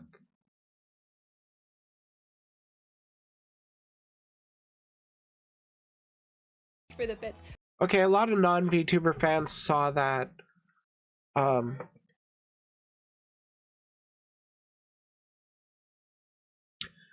fuck, what was it? Saw that tweet and then they started shitting on VTubers because they ascribe all of them do the exact same thing because essentialist thinking is not too much. Okay, so I found the VTuber you were talking about and With respect, this is a big titty anime girl. But I love the design. Here's a clip that came up when I searched her name. Full Moon Dakimaru win. Hey, listen. Oh, shit. Actually, oh, fuck. I should draw that. No, I will draw. Listen, okay, I might be drunk, so don't take this at face value. But I might. You heard her, chat. Take her at face value. I might draw like a suggestive like full moon for Dakimaru purposes, you know? And you can just order it. Like, I give you full permission. People have ordered Dakimarus of me before, and I'm like, hell yeah. Go get your go get your shit, boy. I mean, yeah, that's what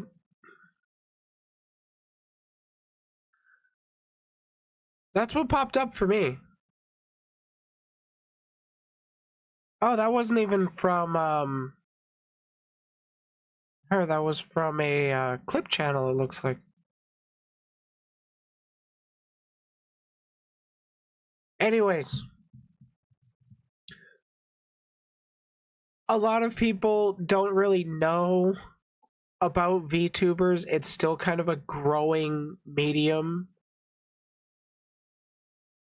So a lot of people are just fucking stupid. That's really all there is to it.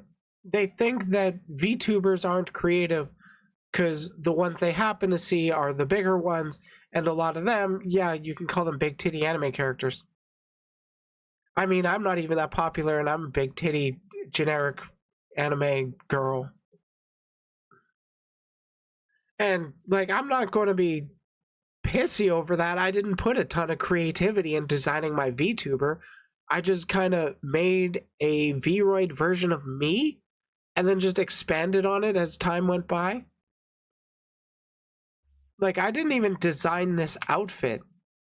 I browsed Booth, a website where you can buy virtual assets, and I was like, hey, these different parts of this person's art looks really awesome.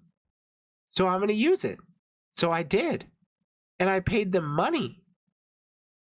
Yay! But I kind of like the cyberpunk look. Cyberpunk or Tron or whatever have you.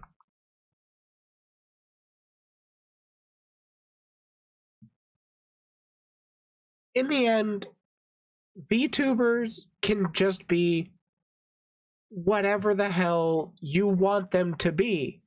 And for me, I just want to be a big titty blonde lady. And I kind of like skin tight bodysuits. It's nice. Yeah, I don't do a whole lot of full model reveal, but it's a 3D model. There's a lot to it.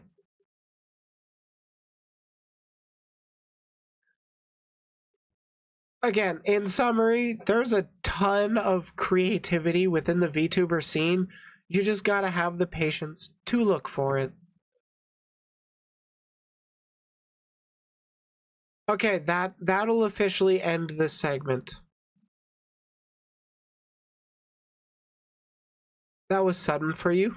Sorry about that.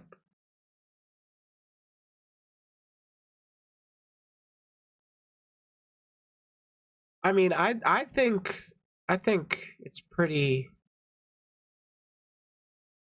I mean, I guess I'm just used to it so much that I can just see it as 3D, but I guess to people that haven't really worked with it a lot or seen it a lot, they wouldn't quite recognize it. Should have warned me next time. I am wearing skin tight bodysuit.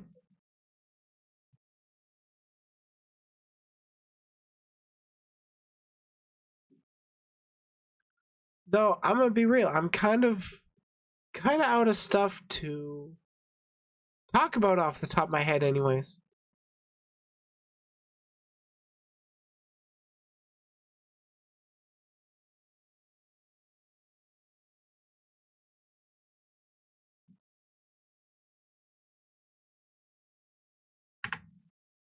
Oh, damn. Was that 6 segments? Nice.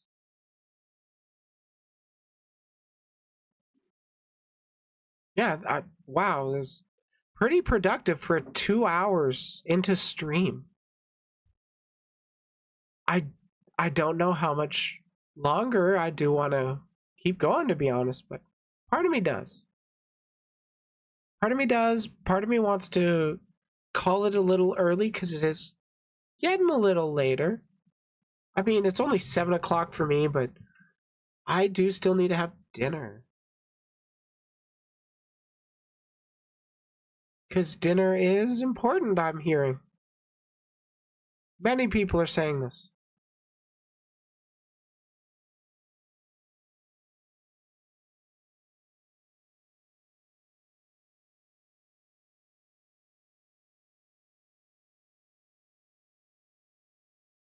The question is, when is my next stream going to be? And I'm not sure yet. It's definitely not going to be a full week before the next stream. I mean, I've got a lot more free time, so now I can actually talk, or I can actually do more streams. So I might actually be going more than 1 video a day. Would you like to end on the true Juniper full moon reaction? What? Eats bugs on Halloween is a good one too. Okay.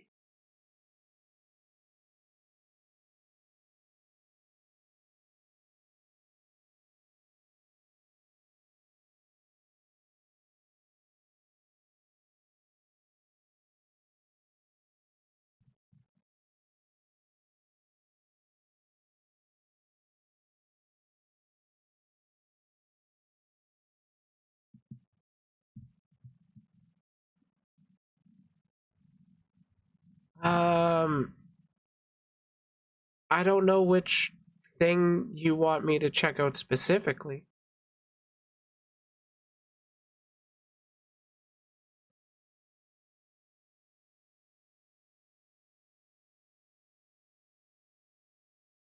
What should I be checking out?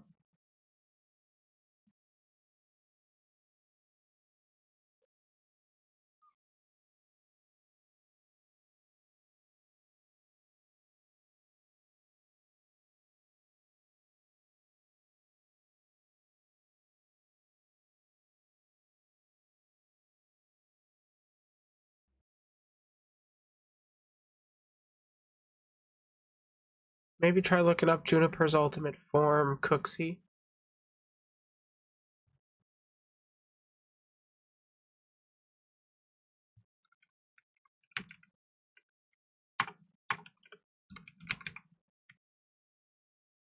Ultimate phase? Oh no, that's some other creator named Juniper.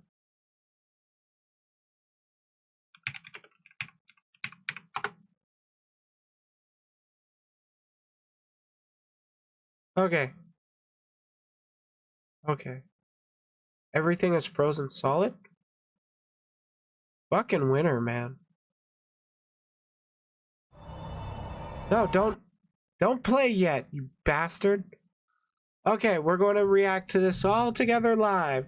I don't think I've seen this ultimate form, but non-big titty anime VTuber, let's go.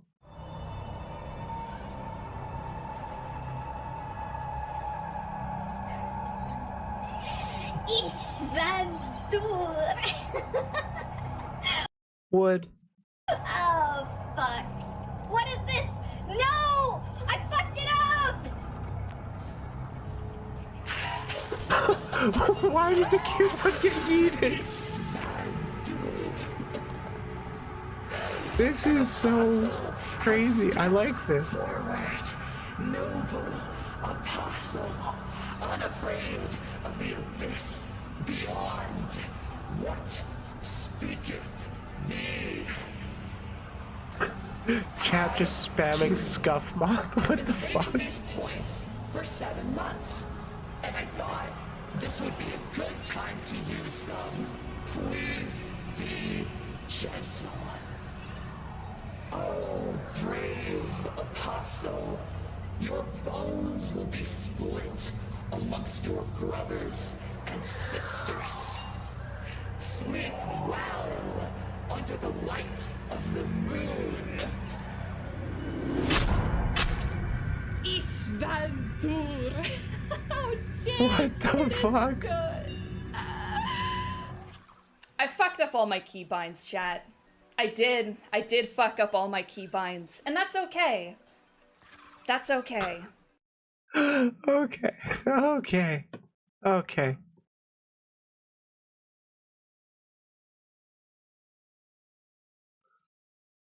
I like that. That model is pretty great. And she drew that? Or like she made the model herself?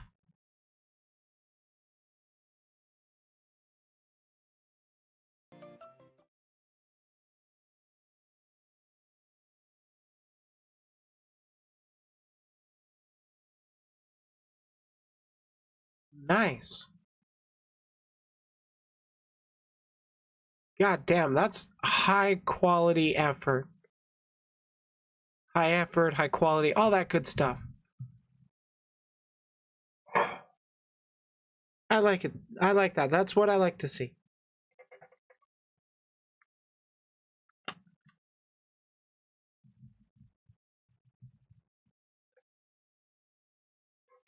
Okay, I do think I am going to call it here, though. But before I really take off, I do want to throw some things out there. I want to get back into interviewing VTubers again, because it's been a while since I've actually done any of them. When's the Dark Souls boss VTuber meta coming? Oh my god, that would be awesome. Instead of like the censor bar meta.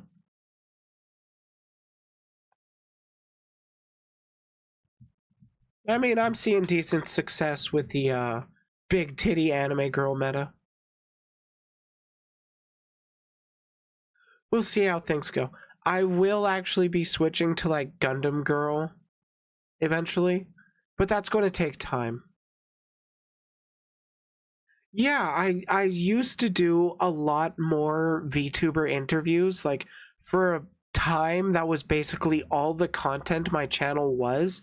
It was just interviewing other creators. And then I went on to doing commentary content, and then I just kind of leaned away from doing that, because I'm like, part of me does want to keep doing it, and then there was a part of me that was like, you know, I've been thinking about rebranding / redesigning, so part of me wants to hold off on doing that. And well, I do have the facelift to the stream now with the current backdrop and outfit. I think it might be time to get back into doing it. Lena did a Dark Souls boss inspired model too. Nice. Robot Briley. Maybe. I'm debating the lore still, because like part of me wants to just do like it's power armor kind of thing. Part of me also wants to be an actual robot.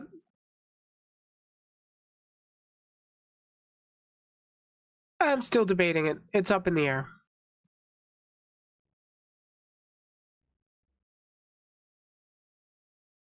Man, I don't even know what I'm going to talk about next stream. We'll figure it out. There's always new discourse to talk about. And if there isn't, there's always old discourse to rehash.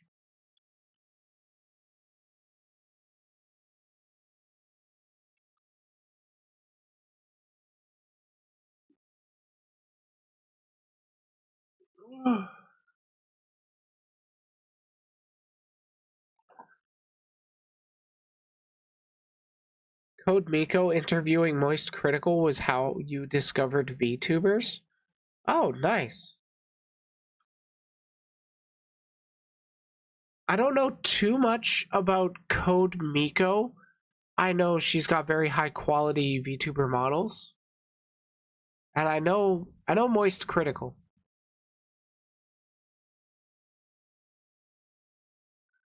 But yeah, I'm gonna start trying to reach around a bit more, giggity, and see if I can pull some people on stream for either interviews or more, or like conversations about, I don't know, topics like tickle my fancy.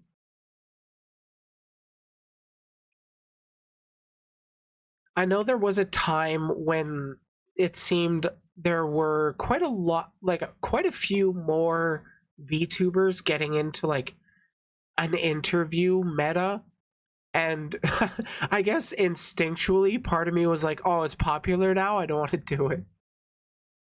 But regardless of if it's popular in the moment or not, I do think it's something I do want to actually get back into. I'm going to do what I can to get some interesting peeps to talk to.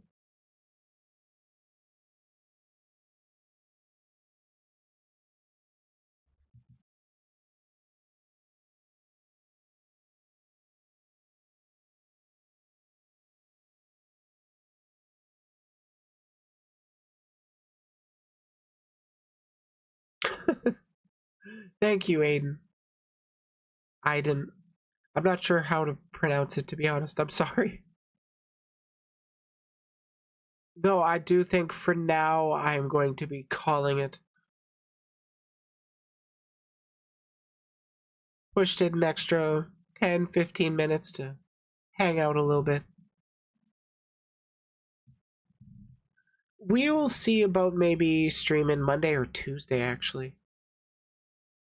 Maybe Tuesday, Wednesday. I'm not sure. We will figure it out when we get there.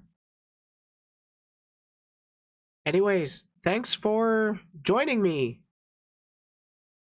The first one, too, I've been going by Nadia on another occasion.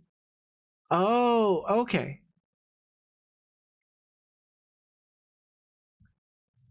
My first guess was Aiden, so like I just wanted to be sure.